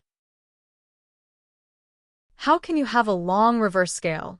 Because it became even more aggrieved. Perhaps it was because it was anxious. It gritted its teeth and instantly changed back to its original form. Immediately, a pitch-black miniature four-legged beast appeared on the screen. Little Biao raised his front paw and pointed at his chest pitifully. Because the new one is a different color. The few of them lowered their heads to look at his chest. Indeed, on his chest there was indeed a different scale. The scale was in the shape of a heart, hanging in the middle. It was especially eye-catching. More importantly, it was actually pink. In the middle of a large patch of pure black scales, a pink heart-shaped scale suddenly appeared. From afar, it looked like a pink heart had been drawn on its chest. The originally mighty and domineering beast suddenly looked like a little girl. Pooh, the three of them could not help but burst out laughing. Exalted Goddess. Little Biao looked like he was about to cry. Little Biao, wait a minute. Lone Moon raised his hand to stop Little Biao from speaking. Then, the three of them turned around and shrugged their shoulders. In less than a moment, 3 unbridled bursts of laughter resounded throughout the rear hall. Ha ha ha. Asterisk 3. What kind of strange pink heart-shaped beast was this? They were dying of laughter. Did the immortals of Qingzhe continent know that their celestial emperor looked like this? Little Biao, you can't attack a beast like this. After all, he was a celestial emperor. Can't you give him some face? I feel so bad that I want to cry. The three of them laughed for more than 10 minutes. They bent over and laughed so hard that they looked like 3 cotton balls. Little Biao, you're a celestial emperor after all. Why don't you use sorcery to change your color? I did, but it didn't work. At most, it was just a smokescreen. When the time was up, he would change back. Then why don't you dye it? I can't. This is a heart-protecting scale. It doesn't stain. Pooh, ha ha ha ha ha. No, he could not help but laugh. Little Biao felt bitter. After laughing for a long while, Lone Moon coughed a few times before he found his voice again. So you want your scale back because of this Piu, because of the color? Little Biao had already returned to his human form. He nodded vigorously and said, yes. If not for his image as a celestial emperor, why would he suddenly summon an immortal who had just ascended to the heavenly palace? You don't know anything about this Shuming? Little Biao nodded vigorously. I didn't expect him to be an immortal cultivator. I thought that the person who picked up my scale was a demon immortal. So that was the case. In other words, this Shuming coincidentally obtained Little Biao's scale and brought it with him to the immortal realm. And Little Biao happened to want the scale back. That was why he summoned him to the heavenly palace. Then you should know which small world he came from? Lone Moon asked. I do. Little Biao nodded. He's in the Rainbow Light Realm. Lone Moon turned to look at Chef. I Ching nodded. It seemed like he had found the place. He heaved a sigh of relief. Then he explained to Little Biao about rabbit moving and the news that Shuming might have come to the lower realm. He only skipped the part about turning back time. Little Biao's face was full of despair about the scale that fell into his hands back to the lower realm. He did not feel good at all. Exalted goddess. He raised his head weakly and looked at Shining. You asked about this person. Are you planning to come to the lower realm? Then can you? That's enough. Lone Moon instantly knew what he wanted to say. If we find your heart-protecting scale, we will bring it back for you. Yes, exalted goddess. Thank you, exalted goddess. Little Biao was overjoyed. He felt as if his broken heart had been repaired. Lone Moon then cut off the communication and kept the jade token. He turned to Chef and said, since we've found the place, let's go to the lower realm. As long as they knew which small world it was, it should not be difficult to find Shuming. Chef nodded. Then, he turned and raised his hand to open the realm gate of the Rainbow Light Realm. Lone Moon sent a message to Yu Hong and instructed her. Then, the three of them crossed the realm gate together. Almost instantly, the scene in front of the three of them changed. They arrived at a flatland. This was a small world with exceptionally rich spirit chi. It was comparable to the 3 clear realms and Fatty's holy arrival realm. Chef sensed for a moment and instantly found Shuming's position. Although Shuning said that his data had been reduced by half and the few of them were prepared for the fact that his cultivation level would drop, they did not expect it to be this low. Chapter 6:29. The corner of Lone Moon's mouth twitched. Was this lowering? Was this reheating? He glanced at the crowd in front of him, who was looking at Shuming curiously and excitedly. His face was still the same, except that it was a little immature. But his cultivation was not at the nascent soul stage as they had guessed, but a chi refinement rookie. The place he was at looked like a disciple selection venue for an immortal sect, perhaps some powerful sect. When they found their way here, there were already many cultivators who had signed up. Most of them were at the 3rd or 4th level of chi refinement. Shuming was one of them. His cultivation was slightly higher than the others, at the 7th level of chi refinement. But compared to his earth immortal cultivation, which he had just ascended an hour ago, it was like heaven and earth. Fellow Taoists, Lone Moon could not help but call out, looking at him with a complicated expression. Shuming faltered, looking around before turning back. Fellow Taoists, know me? You don't remember me? Lone Moon frowned. It seemed like this time reversal was no different from rewinding, even his memories had disappeared. Sorry. Shuming thought that he had forgotten, instantly looking guilty. I really can't remember. Where did we meet? How should I address you, fellow Taoist? My Dao name is Lone Moon. Lone Moon's eyes narrowed, his tone changed instantly, and an excuse came out of his mouth. It's not a big deal. We met once a few years ago. You didn't bring any spirit stones then. You even borrowed 2 spirit stones from me for the teleportation fee. Have you forgotten? I Ching. Shining. What kind of lousy scam excuse was this? Who would believe it? I see. Sua Shuming looked enlightened. I'm sorry, I actually forgot such an important matter. Luckily, we are fated to meet again. With that said, he hurriedly took out 4 spirit stones and handed them over. I'll return the spirit stones to you now. Thank you for your help back then, fellow Taoist. Master and disciple. He really believed it. Wasn't this person too gullible? Don't stand on ceremony, fellow Taoist. It's fate that we met. Lone Moon smiled and accepted the spirit stones generously. The master and disciple. He actually accepted it shamelessly. As expected of someone with the surname Nyo, his skin was really thick. Fellow Taoist Lone Moon, are you also here to participate in the Tai Yen sect's disciple selection? Sua Shuming asked casually. Fellow Taoists will wishes to join Tai Yen sect. Lone Moon glanced at the people around him. I wonder what's so special about Tai Yen sect? Fellow Taoist, must be joking. Sua Shuming said sincerely. Who doesn't know that Tai Yen sect is the #1 sect in the world? Everyone wants to join it. However, the Tai Yen sect is very strict when it comes to accepting disciples. I've worked hard for a long time and only dared to come here after I reached the 7th layer of Qi disciple. I see. Lone Moon nodded. Oh yes, I still don't know fellow Taoist Lone Moon's cultivation level. He could not tell Lone Moon's cultivation level, so it must be higher than his. Foundation establishment, Lone Moon said casually. Foundation establishment. He was startled. Fellow Taoist, you're already a foundation establishment cultivator. Then, why are you here for the selection?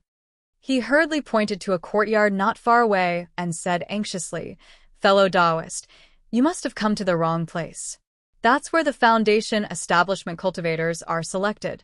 Tai Yen sect has always valued cultivation. Since you're already a foundation establishment cultivator, you'll definitely be able to join. Lone Moon glanced at the courtyard and cupped his fists. Thank you for the reminder, fellow Taoist Sua. Fellow Taoist, you're too kind. Sua Shuming smiled kindly. Who knows, we might even be fellow disciples in the future. Then I wish you success, fellow Taoist. Lone Moon replied politely. He did not stay for long. After exchanging a few more pleasantries, he took the 4 spirit stones he got for free and left with Chef and Shining. It was only when they reached the end of the street that Lone Moon asked, How is Chef? Does that Sua Shuming have the aura of an invader? No. I Ching shook his head. I've just checked his body and soul. There's nothing out of the ordinary. Lone Moon's frown deepened. Could it be that this Sua Shuming really had nothing to do with the invaders? Was he just an unlucky fellow who was dragged back to the mortal realm because of time reversal? Where's Little Biao's scale? Shining suddenly asked. The 2 of them faltered. I Ching then thought of this and replied, Nothing. There's no trace of immortal qi on him. The scale is not on him. Which means to say, he probably hasn't encountered that opportunity. Lone Moon's expression darkened. He seemed to have thought of something. His brows furrowed again. Master, what should we do now? I Ching asked. Shining tilted her head and thought for a moment. A moment later, she replied, Wait. Wait. Wait for what? The 2 of them exchanged a look. A moment later, Lone Moon's eyes brightened. You mean wait for the invader to appear on his own? Is he that dumb? Shining habitually took out a fruit and took a bite. There must be a reason why the invader spent so much effort to reverse time. Master, are you saying that he might be planning to change something? I Ching reacted. Shining nodded. He only reversed time in one small world. That proves that he doesn't have the ability to affect the entire plane. And that's Zwa 2 bucks? It's Sua Shuming. The corner of Lone Moon's mouth twitched. Where did Zwa 2 bucks get this nickname from? 2 bucks spirit stones? Yes, he's already from the immortal realm. Shun-ing continued. By right, the matters in the small world shouldn't affect him. He shouldn't have come to the lower realm either. But the invader purposely dragged him down to reverse time. Why do you think that is? The invader's goal might be related to Zhuo I Ching exclaimed. If that's the case, he'll definitely appear by his side. Then we just have to follow Zhuo and we'll find the invader. Lone Moon also reacted. Holy shit, this logic was so lame. Indeed, the cheats didn't need to use their brains. Then now I Ching turned to look at Shining. Of course we joined Tai Yan's sect first. It'll be easier for us to keep an eye on him. Lone Moon made the final decision. Let's go. Let's register. With that, he led the two of them into the courtyard, where Zhuo mentioned the registration for Foundation Establishment disciples. He adjusted his cultivation level to the Foundation Establishment stage. Compared to the sea of people outside, the courtyard was much quieter. There were only a few people inside. Zhuo was right. Everyone here was at the Foundation Establishment stage. Two disciples dressed in blue uniforms were at the front of the registration. They were probably from Tai Yan's sect. Both of them were qi refinement cultivators. They were very enthusiastic towards the people who came to register. They specially invited them to sit down. Then, they quickly went forward to register their names and other information. Then, he tested his cultivation and spells, passed through a few simple formations, and tested his spiritual root, and so on. Lone Moon and Chef were high-level cultivators to begin with. These tests were nothing to them. As for Shunning, the two disciples didn't even see her. These tests were indeed easy for Foundation Establishment cultivators. Not just them. Everyone else in the courtyard passed without any pressure. By the time they were done, the selection of qi refinement disciples had also come to an end. There were less than half of the cultivators in the courtyard. And Zhuo, who was at the 7th stage of qi refinement, also failed. Lone Moon, I Ching, Shining, shit.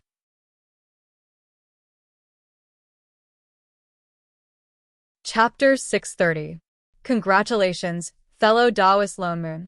You have successfully joined the Tai Yan sect. Zhuo smiled sincerely and said with some envy, I knew that fellow Taoist would definitely be able to get what you want. What the hell? You've already been killed. So, what's the point of them joining the Tai Yan sect? In any case, you're someone who has ascended before. Aren't you embarrassed to be so weak? The corner of Lone Moon's mouth twitched several times. He took a deep breath to suppress the curses in his heart. Fellow Taoist, what are your plans for the future? Zhuo scratched his head in embarrassment. To tell you the truth, I heard that Gue sect will be accepting disciples in Pinghua City in 3 days. Although Gue sect's reputation is not as good as Tai Yan sect, it's still one of the 6 famous sections. That's why I wanted to try my luck there. Why didn't you say so earlier if there was a backup plan? Oh, is Gue sect that good? Lone Moon asked. Of course. Zhuo eyes brightened. Although Gue sect doesn't have as many disciples as Tai Yan sect, most of them are pill cultivators. There's even a 9th stage pill refiner in the sect. Among the 6 famous sects, Gue sect is famous. 9th level alchemist? Lone Moon thought for a moment. Could he have been an alchemist in the past? That's right. The more he spoke, the more excited he became. The only level 9 alchemist in the entire Rainbow Light Realm is in Gue sect. The other sects have to seek help from Gue sect if they want to refine high-grade elixirs of 9th grade and above. If that's the case, Gue sect is indeed a good choice. Of course, and their requirements for disciples are different from the Tai Yan sect. They don't care about spirit roots. Disciples with different spirit roots can join as long as they pass the entrance test. That good? We'll go with you then. Then when... Zhuo was stunned, his eyes widening in disbelief as he stared at him. It's decided. How do I get to Pinghua City? No, fellow Taoist. Haven't you already joined the Tai Yan sect? It's our first time out, so we don't know the way. How about we go together? But you can, but there's no time to lose. Why don't we set off now? Oh, right. I forgot to introduce you. He pointed to the two people beside him and said, "These two are my companions. This is I Ching, a sword cultivator. As for the other one, it's not important. Zua Shuming. Shuning. Motherf asterisk Ker." Zua Shuming was a little confused. Even he did not understand why the three of them, who had clearly passed Tai Yan's sex selection and had a bright future ahead of them, would mysteriously decide to follow him to Gui sect after a short conversation. He thought back to their conversation and reflected on what he had said that had caused them to change their minds and choose Gui sect over Tai Yan sect. But no matter how he explained, the few of them seemed determined to join Gui sect. By the time they reacted, they were already on the way to Pinghua City. Zua Shuming did not feel good at all. He looked at the three of them with guilt in his eyes and looked like he wanted to commit suicide to atone for his sins. He didn't expect that a few casual words from him would have such an effect. "Fellow Taoists, where do we go next?" Lone Moon pointed at the intersection in front of them. Zua Shuming looked at the three of them, speechless. After a while, he pointed to the left and said, "Pinghua City is in the west." He then tried to persuade them for the umpteenth time. "Fellow Taoist Lone Moon, do you really want to follow me to Gui sect? It's not too late to join Tai Yan sect now. Don't do anything stupid. Then which sect do you want to join?" "Of course I have to go to Gui sect. He had already been rejected here." That's settled then. "Let's go." Lone Moon headed to the left. "What's wrong with that? What's wrong with that? This is an important matter for cultivation. Do you have to be so casual?" Zua Shuming looked like he was about to break down. Seeing that the three of them had no intention of changing their minds, he could only sigh and follow them. He could only sigh and follow them. His whole person was like a frosted eggplant. As soon as he thought about how his three fellow Taoists might have their bright futures ruined because of a few words from him, he was almost drowning in guilt. Yet they acted as if nothing had happened. They followed him all the way to Gui sect. No matter how he tried to persuade them, they wouldn't listen. What's more, in order to match his cultivation level, they didn't choose to use sword kinesis. Instead, they followed him to the transportation array in the neighboring city. At that moment, he felt like a huge mountain of responsibility was pressing down on his head. He gritted his teeth. Forget it. If they really became fellow sect members in the future, he would protect them even if it cost him his life. They didn't put their trust in him in vain. Thus, Zua Shuming made a vow in his heart to protect the big boss. After the four of them left the city, they headed west. Because Zua Shuming was still a chi refinement cultivator, he wasn't familiar with sword kinesis. That was why they had to walk. But after walking for 6 to 8 hours, they still didn't see any sign of the neighboring city.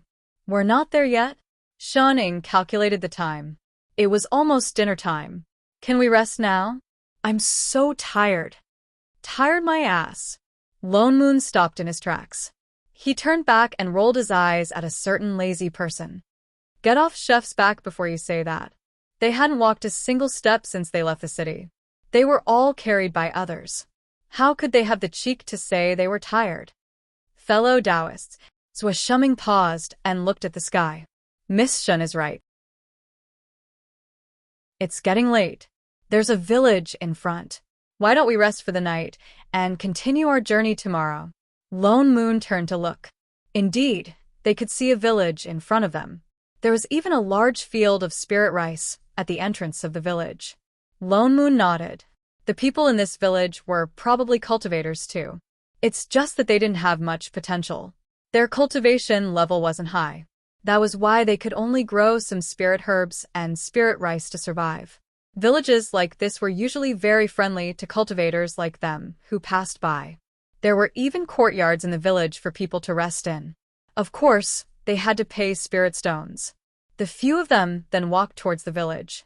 When they entered, they realized that the village seemed to have suffered some kind of natural disaster. There were cracks all over the ground. Half of the houses had collapsed. Most of the villagers were using sorcery to rebuild. Even the mountain at the side had collapsed. Soil rolled into the village and buried a large field of spirit rice. Was this an earthquake? Zua Shuming was shocked. He went in to ask. Indeed, there was an earthquake. Fortunately, the villagers were all cultivators. No one was injured. They directly rented a small courtyard at the entrance of the village. They planned to stay here for the night. So Shuming did not enter the house. Fellow Taoists, have a good rest. I have a few old acquaintances in this village. I want to visit them. He instructed them. With that, he directly entered the village. He seemed anxious to know about his friend's situation. However, he left for 4 hours. When they finished dinner, they didn't see him return.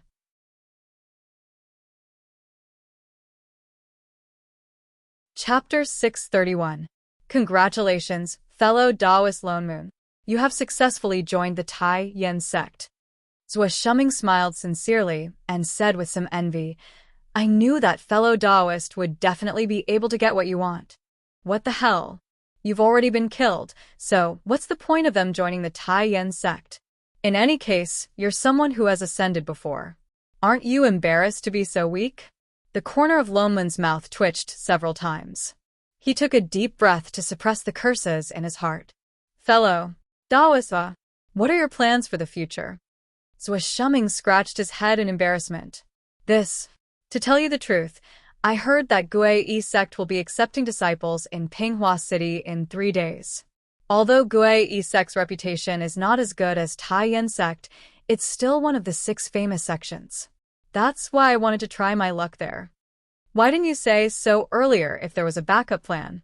Oh, is Gue sect that good? Lone Moon asked. Of course. Zhou Shuming's eyes brightened. Although Gue sect doesn't have as many disciples as Tai Yen sect, most of them are pill cultivators. There's even a 9th-stage pill refiner in the sect. Among the 6 famous sects, Gue sect is famous. 9th-level alchemist? Lone Moon thought for a moment. Could he have been an alchemist in the past? That's right. The more he spoke, the more excited he became. The only level 9 alchemist in the entire Rainbow Light realm is in Gue sect. The other sects have to seek help from Gue sect if they want to refine high-grade elixirs of 9th grade and above. If that's the case, Gue sect is indeed a good choice. Of course, and their requirements for disciples are different from the Tai Yen sect. They don't care about spirit roots. Disciples with different spirit roots can join as long as they pass the entrance test. That good? We'll go with you then. Then when? Zhou Shuming was stunned, his eyes widening in disbelief as he stared at him. It's decided. How do I get to Pinghua City? No, fellow Taoist. Haven't you already joined the Tai Yen sect? It's our first time out, so we don't know the way. How about we go together? But you can, but there's no time to lose. Why don't we set off now? Oh right, I forgot to introduce you. He pointed to the 2 people beside him and said, These 2 are my companions. This is I Ching, a sword cultivator. As for the other one, it's not important.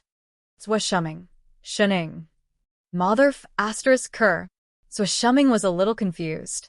Even he did not understand why the 3 of them, who had clearly passed Tai Yen sect selection and had a bright future ahead of them, would mysteriously decide to follow him to Gue sect after a short conversation. He thought back to their conversation and reflected on what he had said that had caused them to change their minds and choose Gue sect over Tai Yen sect. But no matter how he explained, the few of them seemed determined to join Gue sect. By the time they reacted, they were already on the way to Pinghua City. Zhou Shuming did not feel good at all. He looked at the 3 of them with guilt in his eyes and looked like he wanted to commit suicide to atone for his sins. He didn't expect that a few casual words from him would have such an effect. Fellow Taoists, where do we go next? Lone Moon pointed at the intersection in front of them. Zhou Shuming looked at the 3 of them, speechless. After a while, he pointed to the left and said, Pinghua City is in the west. He then tried to persuade them for the umpteenth time. Fellow Taoist Lone Moon, do you really want to follow me to Gue sect? It's not too late to join Tai Yen sect now. Don't do anything stupid. Then which sect do you want to join? Of course I have to go to Gue sect. He had already been rejected here. That's settled then. Let's go. Lone Moon headed to the left. What's wrong with that? What's wrong with that? This is an important matter for cultivation. Do you have to be so casual? Shuming looked like he was about to break down. Seeing that the three of them had no intention of changing their minds, he could only sigh and follow them. He could only sigh and follow them. His whole person was like a frosted eggplant. As soon as he thought about how his three fellow Taoists might have their bright futures ruined because of a few words from him, he was almost drowning in guilt. Yet they acted as if nothing had happened. They followed him all the way to Gue sect. No matter how he tried to persuade them, they wouldn't listen. What's more, in order to match his cultivation level, they didn't choose to use sword kinesis. Instead, they followed him to the transportation array in the neighboring city. At that moment, he felt like a huge mountain of responsibility was pressing down on his head. He gritted his teeth. Forget it. If they really became fellow sect members in the future, he would protect them even if it cost him his life. They didn't put their trust in him in vain. Thus, Shuming made a vow in his heart to protect the big boss. After the four of them left the city, they headed west. Because Shuming was still a qi refinement cultivator, he wasn't familiar with sword kinesis. That was why they had to walk. But after walking for 6 to 8 hours, they still didn't see any sign of the neighboring city. We're not there yet? Shun-ing calculated the time. It was almost dinner time. Can we rest now? I'm so tired. Tire my ass. Lone Moon stopped in his tracks. He turned back and rolled his eyes at a certain lazy person. Get off Chef's back before you say that. They hadn't walked a single step since they left the city. They were all carried by others. How dare they say they were tired? Fellow Taoists, Shuming paused. He looked at the sky and said, Miss Shun is right. It's getting late. There's a village in front. Why don't we rest for the night and continue our journey tomorrow? Lone Moon turned to look. Indeed, they could see a village in front of them. At one glance, there was a large field of spirit rice at the entrance of the village. Lone Moon nodded. The people in this village were probably cultivators too. It's just that they didn't have good qualifications. Their cultivation level wasn't high. That was why they could only grow some spirit herbs and spirit rice to survive. Villages like this were usually very friendly to cultivators like them who passed by. There were even courtyards in the village for people to rest in. Of course, they had to pay spirit stones. The few of them then walked towards the village. When they entered, they realized that the village seemed to have suffered some kind of natural disaster. There were cracks all over the ground. Half of the houses had collapsed. Most of the villagers were using sorcery to rebuild. Even the mountain at the side had collapsed. Soil rolled into the village and buried a large field of spirit rice. Was this an earthquake? Shuming was shocked. He went in to ask. Indeed, there was an earthquake. Fortunately, the villagers were all cultivators. No one was injured. They directly rented a small courtyard at the entrance of the village. They planned to stay here for the night. Shuming did not enter the house. Fellow Taoists, rest well. I have a few old acquaintances in this village. I want to visit them. He instructed them. With that, he directly entered the village. He seemed anxious to know about his friend's situation. However, he left for 4 hours. By the time they finished dinner, they didn't see him return.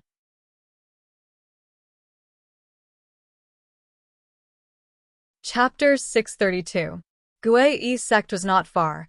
The spirit boat flew for less than an hour. They saw a large number of green floating peaks in front of them. The spirit boat flew straight towards the highest peak in the middle and stopped on the square in front of the hall. The many new disciples on the boat were stirred. They all walked to the side to look. Even Shuming could not help but look out curiously. There were already 4 to 5 disciples standing in front of the hall. There were men and women dressed in the same green robes. Their cultivation levels were all at the foundation establishment stage. They all looked up at the slowly descending spirit boat. After the spirit boat stopped, they called for everyone to disembark. Lone Moon and the others were about to disembark when they suddenly felt a gaze directed towards them. There was a faint murderous intent. Lone Moon's heart sank. He subconsciously took a step to the side, avoiding that gaze. He turned and saw that the gaze came from the girl on the far right of the disciple below. there was still some floating spirit chi around her. It seemed like she had just reached the foundation establishment stage. But Lone Moon could see that she was actually in the late stages of foundation establishment. He just did not know what method she used to hide her cultivation. Looking closely, he realized that her gaze did not fall on them, but on Xueshuming in front. There was some probing and evaluation in her gaze, as if she was looking at a commodity waiting to be evaluated, but the murderous intent from before had disappeared. Father Nyo.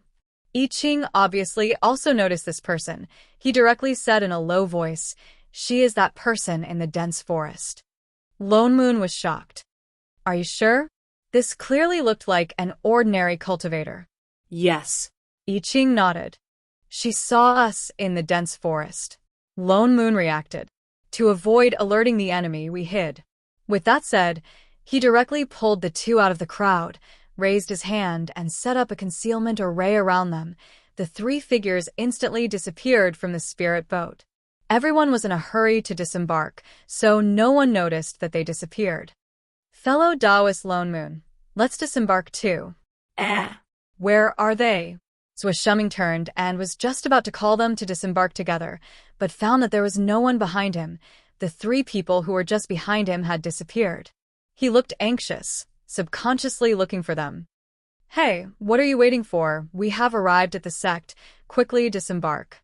The disciple controlling the spirit boat saw that he did not disembark and urged. "No, senior brother, I came with 3 friends."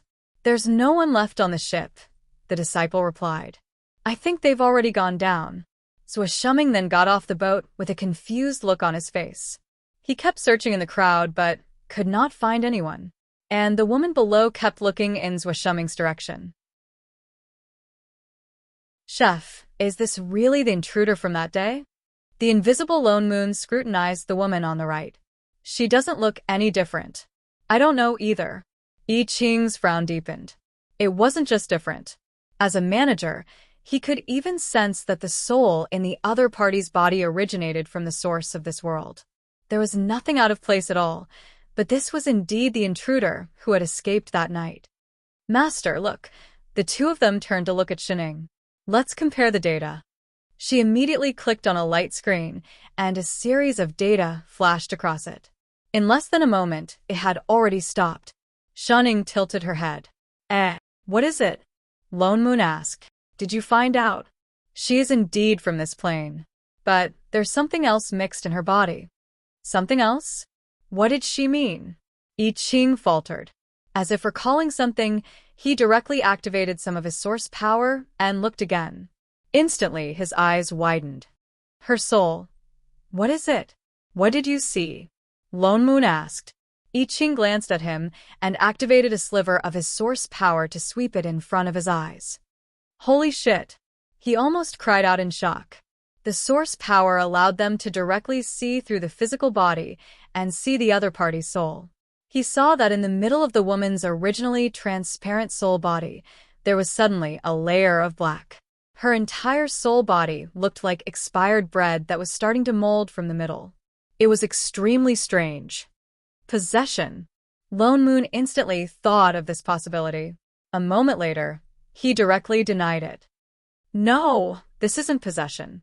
That layer of black soul body was especially closely mixed with the original soul. Although it looked disgusting, it was a complete body. It couldn't be possession, but more like a combination. Wait a minute. Combination?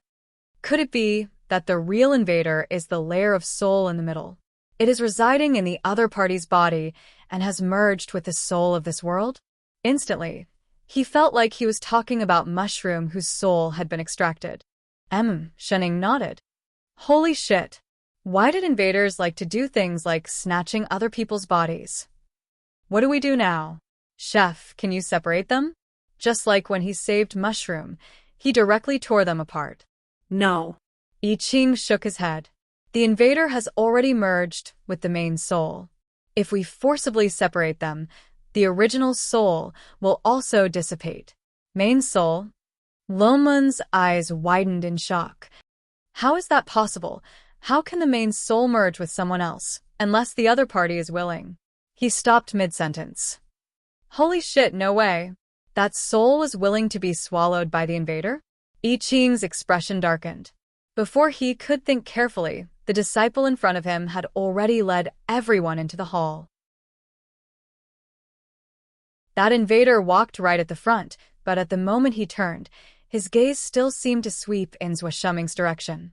Lone Moon and the others who had already concealed their figures and auras also followed behind him and walked in.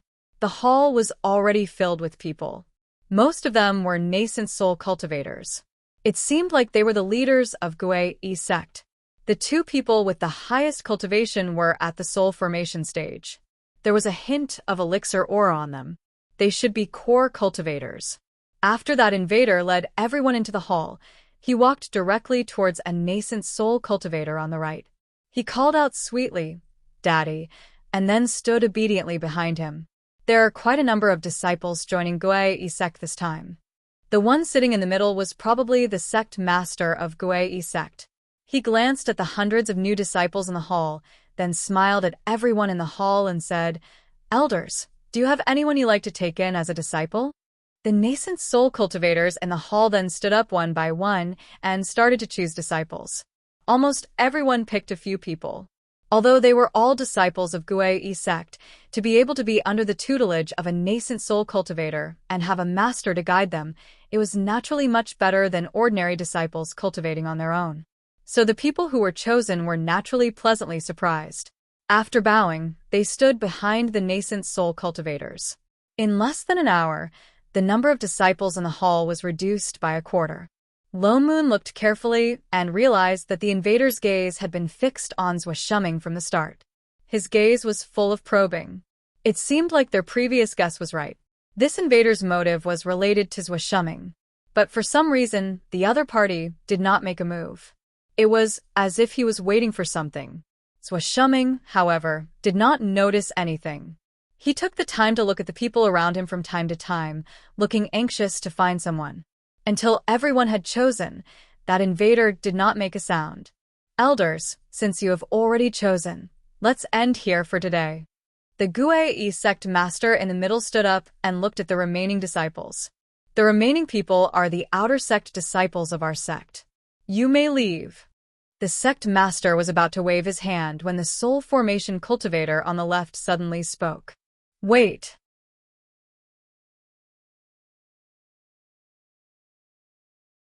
Chapter 633. Uncle Master Tian. The sect master faltered, turning around respectfully and cupping his fists. "My Danxia Mountain is lacking a disciple to look after the spirit herbs. Let's pick one." That soul formation cultivator said casually, his gaze sweeping across the new disciples in the hall, finally landing on Xueshuming, who was at the 7th level of Qi refinement, pointing. "Him." All the disciples faltered, looking at Xueshuming enviously. Although he was only looking after the spirit herbs and not an official disciple, he was the soul formation supremacy with the highest cultivation in Gui sect. Just a single word of guidance was already extremely beneficial to him. Lone Moon couldn't help but take a look at Xueshuming.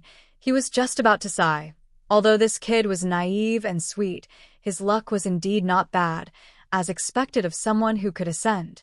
In the next moment, a strange electronic voice suddenly sounded. Ding. Mission: destroy the male lead's opportunity to enter Danxia Mountain. Stop the male lead from ascending. Help the host's wish to avenge. Go host. Quickly transmigrate. System 001 has high hopes for you. Don't worry, 001. I've already transmigrated to so many worlds, I know. A scumbag like Xueshuming. Even if there is no mission, I will also avenge the host. Shining. I Ching. Lone Moon. What the hell was this sudden sound? Did they forget about Guangong's broadcast? Instantly, he somewhat understood how Shining felt when she met Feng. This broadcast was really F*King loud. But it seemed like other than the three of them, no one else could hear it at all. Grandmaster Tian, is there anything special about this disciple? That invader suddenly spoke, looking up at the soul formation core cultivator with a naive expression. To actually make you personally ask to bring him to Danxia Mountain. Little E, don't be rude in front of Uncle Master. The moment she spoke, The nascent soul cultivator beside her immediately chided. It's all right. That soul formation core cultivator called Tion. He glanced at her, not angry. Instead, he spoke in a good mood.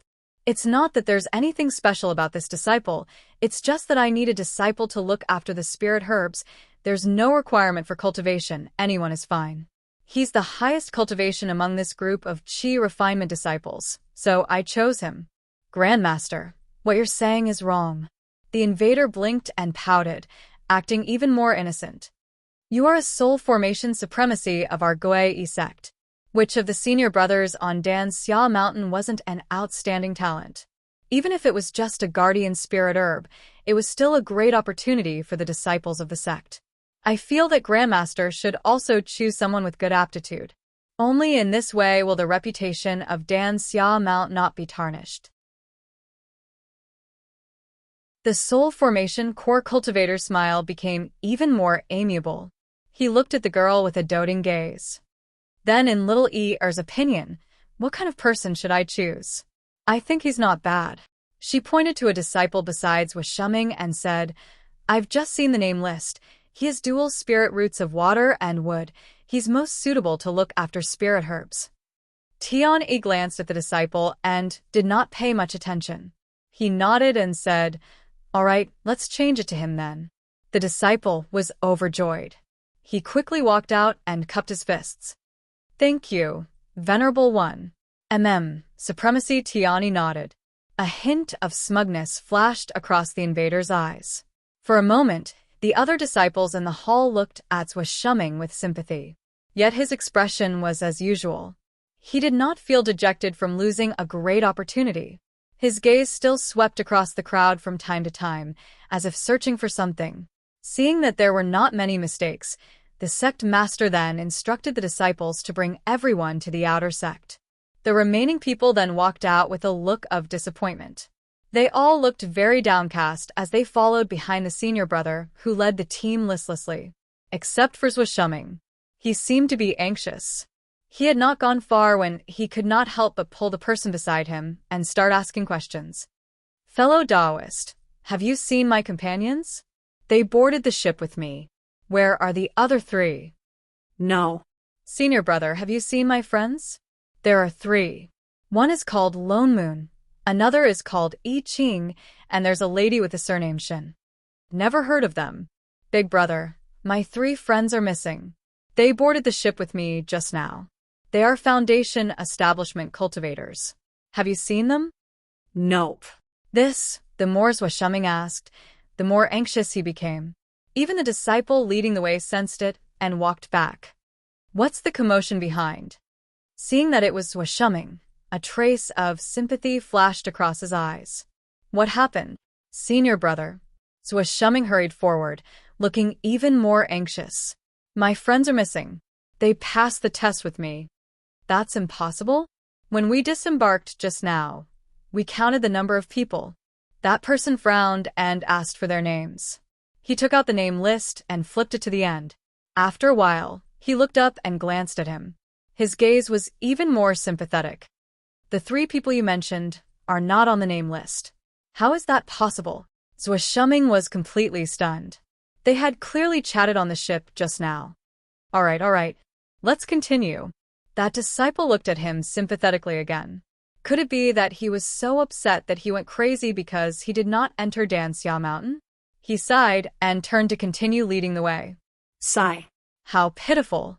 Wishuming then followed with a dazed expression. Shening, who had been following behind. Lone Moon, who had casually erased the name list. I Ching, who had been maintaining the array throughout. It seemed like he had accidentally caused trouble for his teammate. Master? I Ching could not help but ask worriedly, do we need to erase his memory? Shening thought about it. Before she could answer, Lone Moon beside her replied first. Forget it. That invader's target is him. If we act rashly, she might find out. Let's think of another way. I Ching nodded. Lone Moon thought of the special voice he had heard just now. He turned to look at Shening. Shening, do you know what that system is? From what the two voices said just now, this did not seem to be the first world they had invaded. There's also a mission to help the host fulfill her wish. The so-called host can't be the original soul of that body, right? This could be the reason why the primary soul merged with the invader.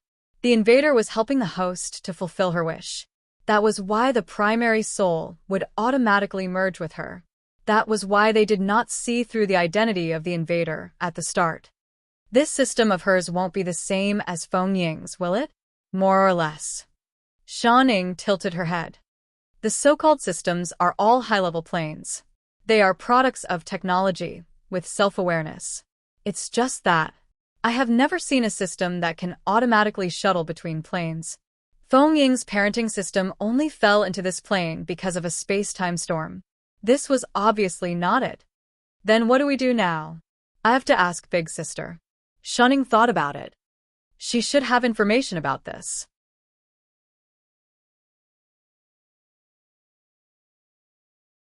Chapter 634. A system that can traverse planes? Shunjing's eyes darkened. She thought about it for a while before answering. I have indeed seen a system with such a function. But it's a bit of an exaggeration to say that they traverse planes. At most, they only project a portion of the soul over. Project? Lone Moon faltered. What do you mean? They actually do not have the ability to forcibly traverse planes. Shunjing said in a low voice, so they will find some consciousness in the chaos that has not been completely swallowed to reside.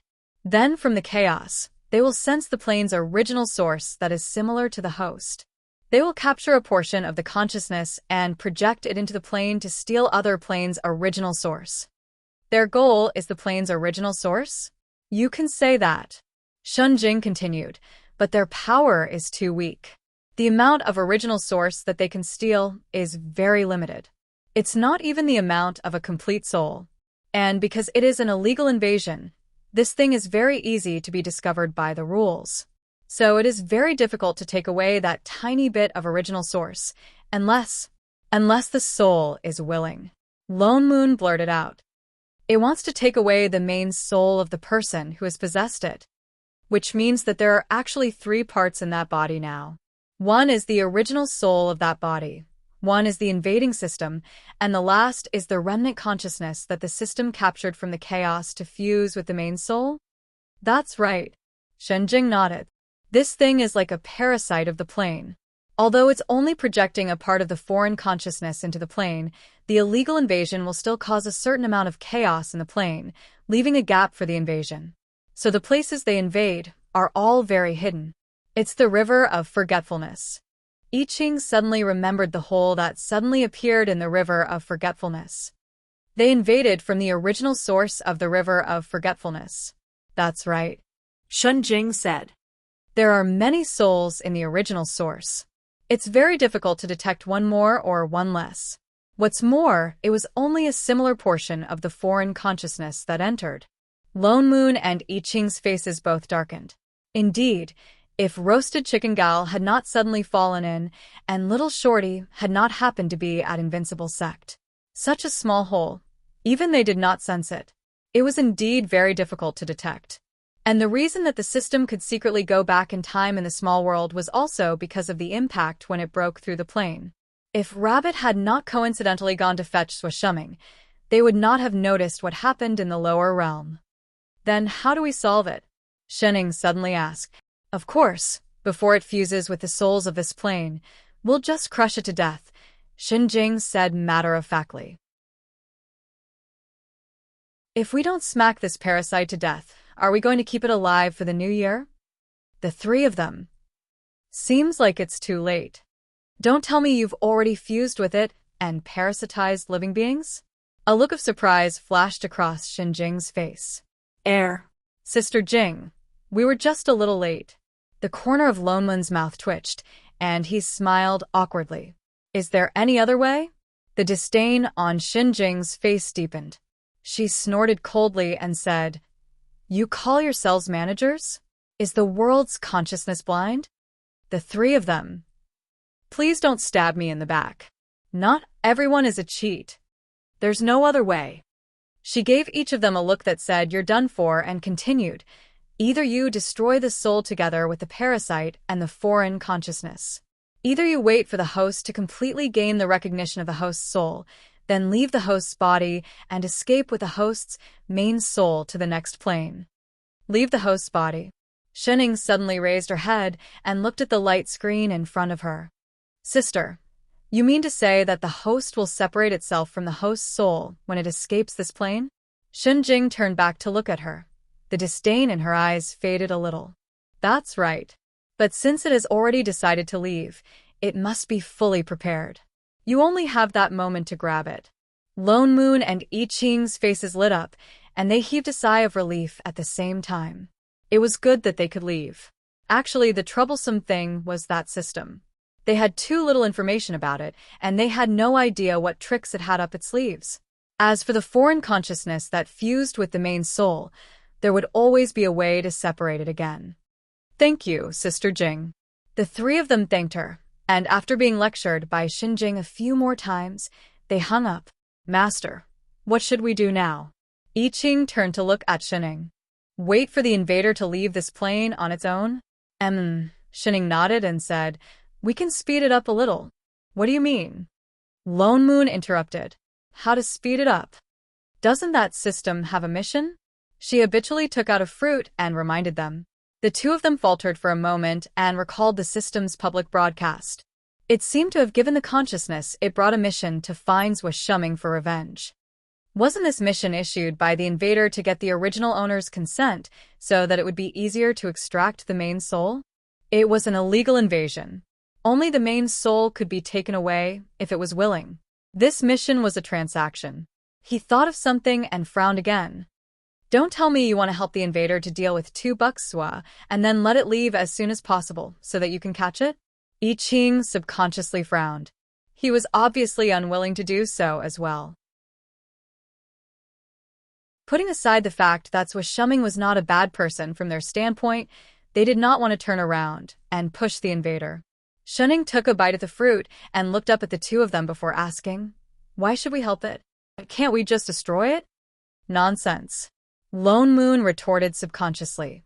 "If it does not fulfill the original owner's wish, the main soul will definitely not be willing to leave with it. The invader will naturally not leave." He suddenly stopped mid-sentence, as if thinking of something.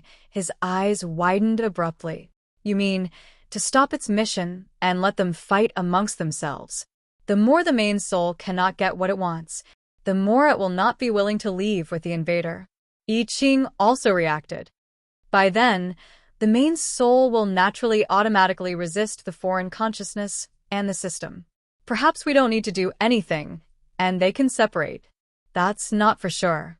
Lone Moon shook his head and said in a low voice, "That system can find such a loophole to come and proves that it knows very well that it cannot stay in the plane for too long, in order to avoid being detected by the rules and managers.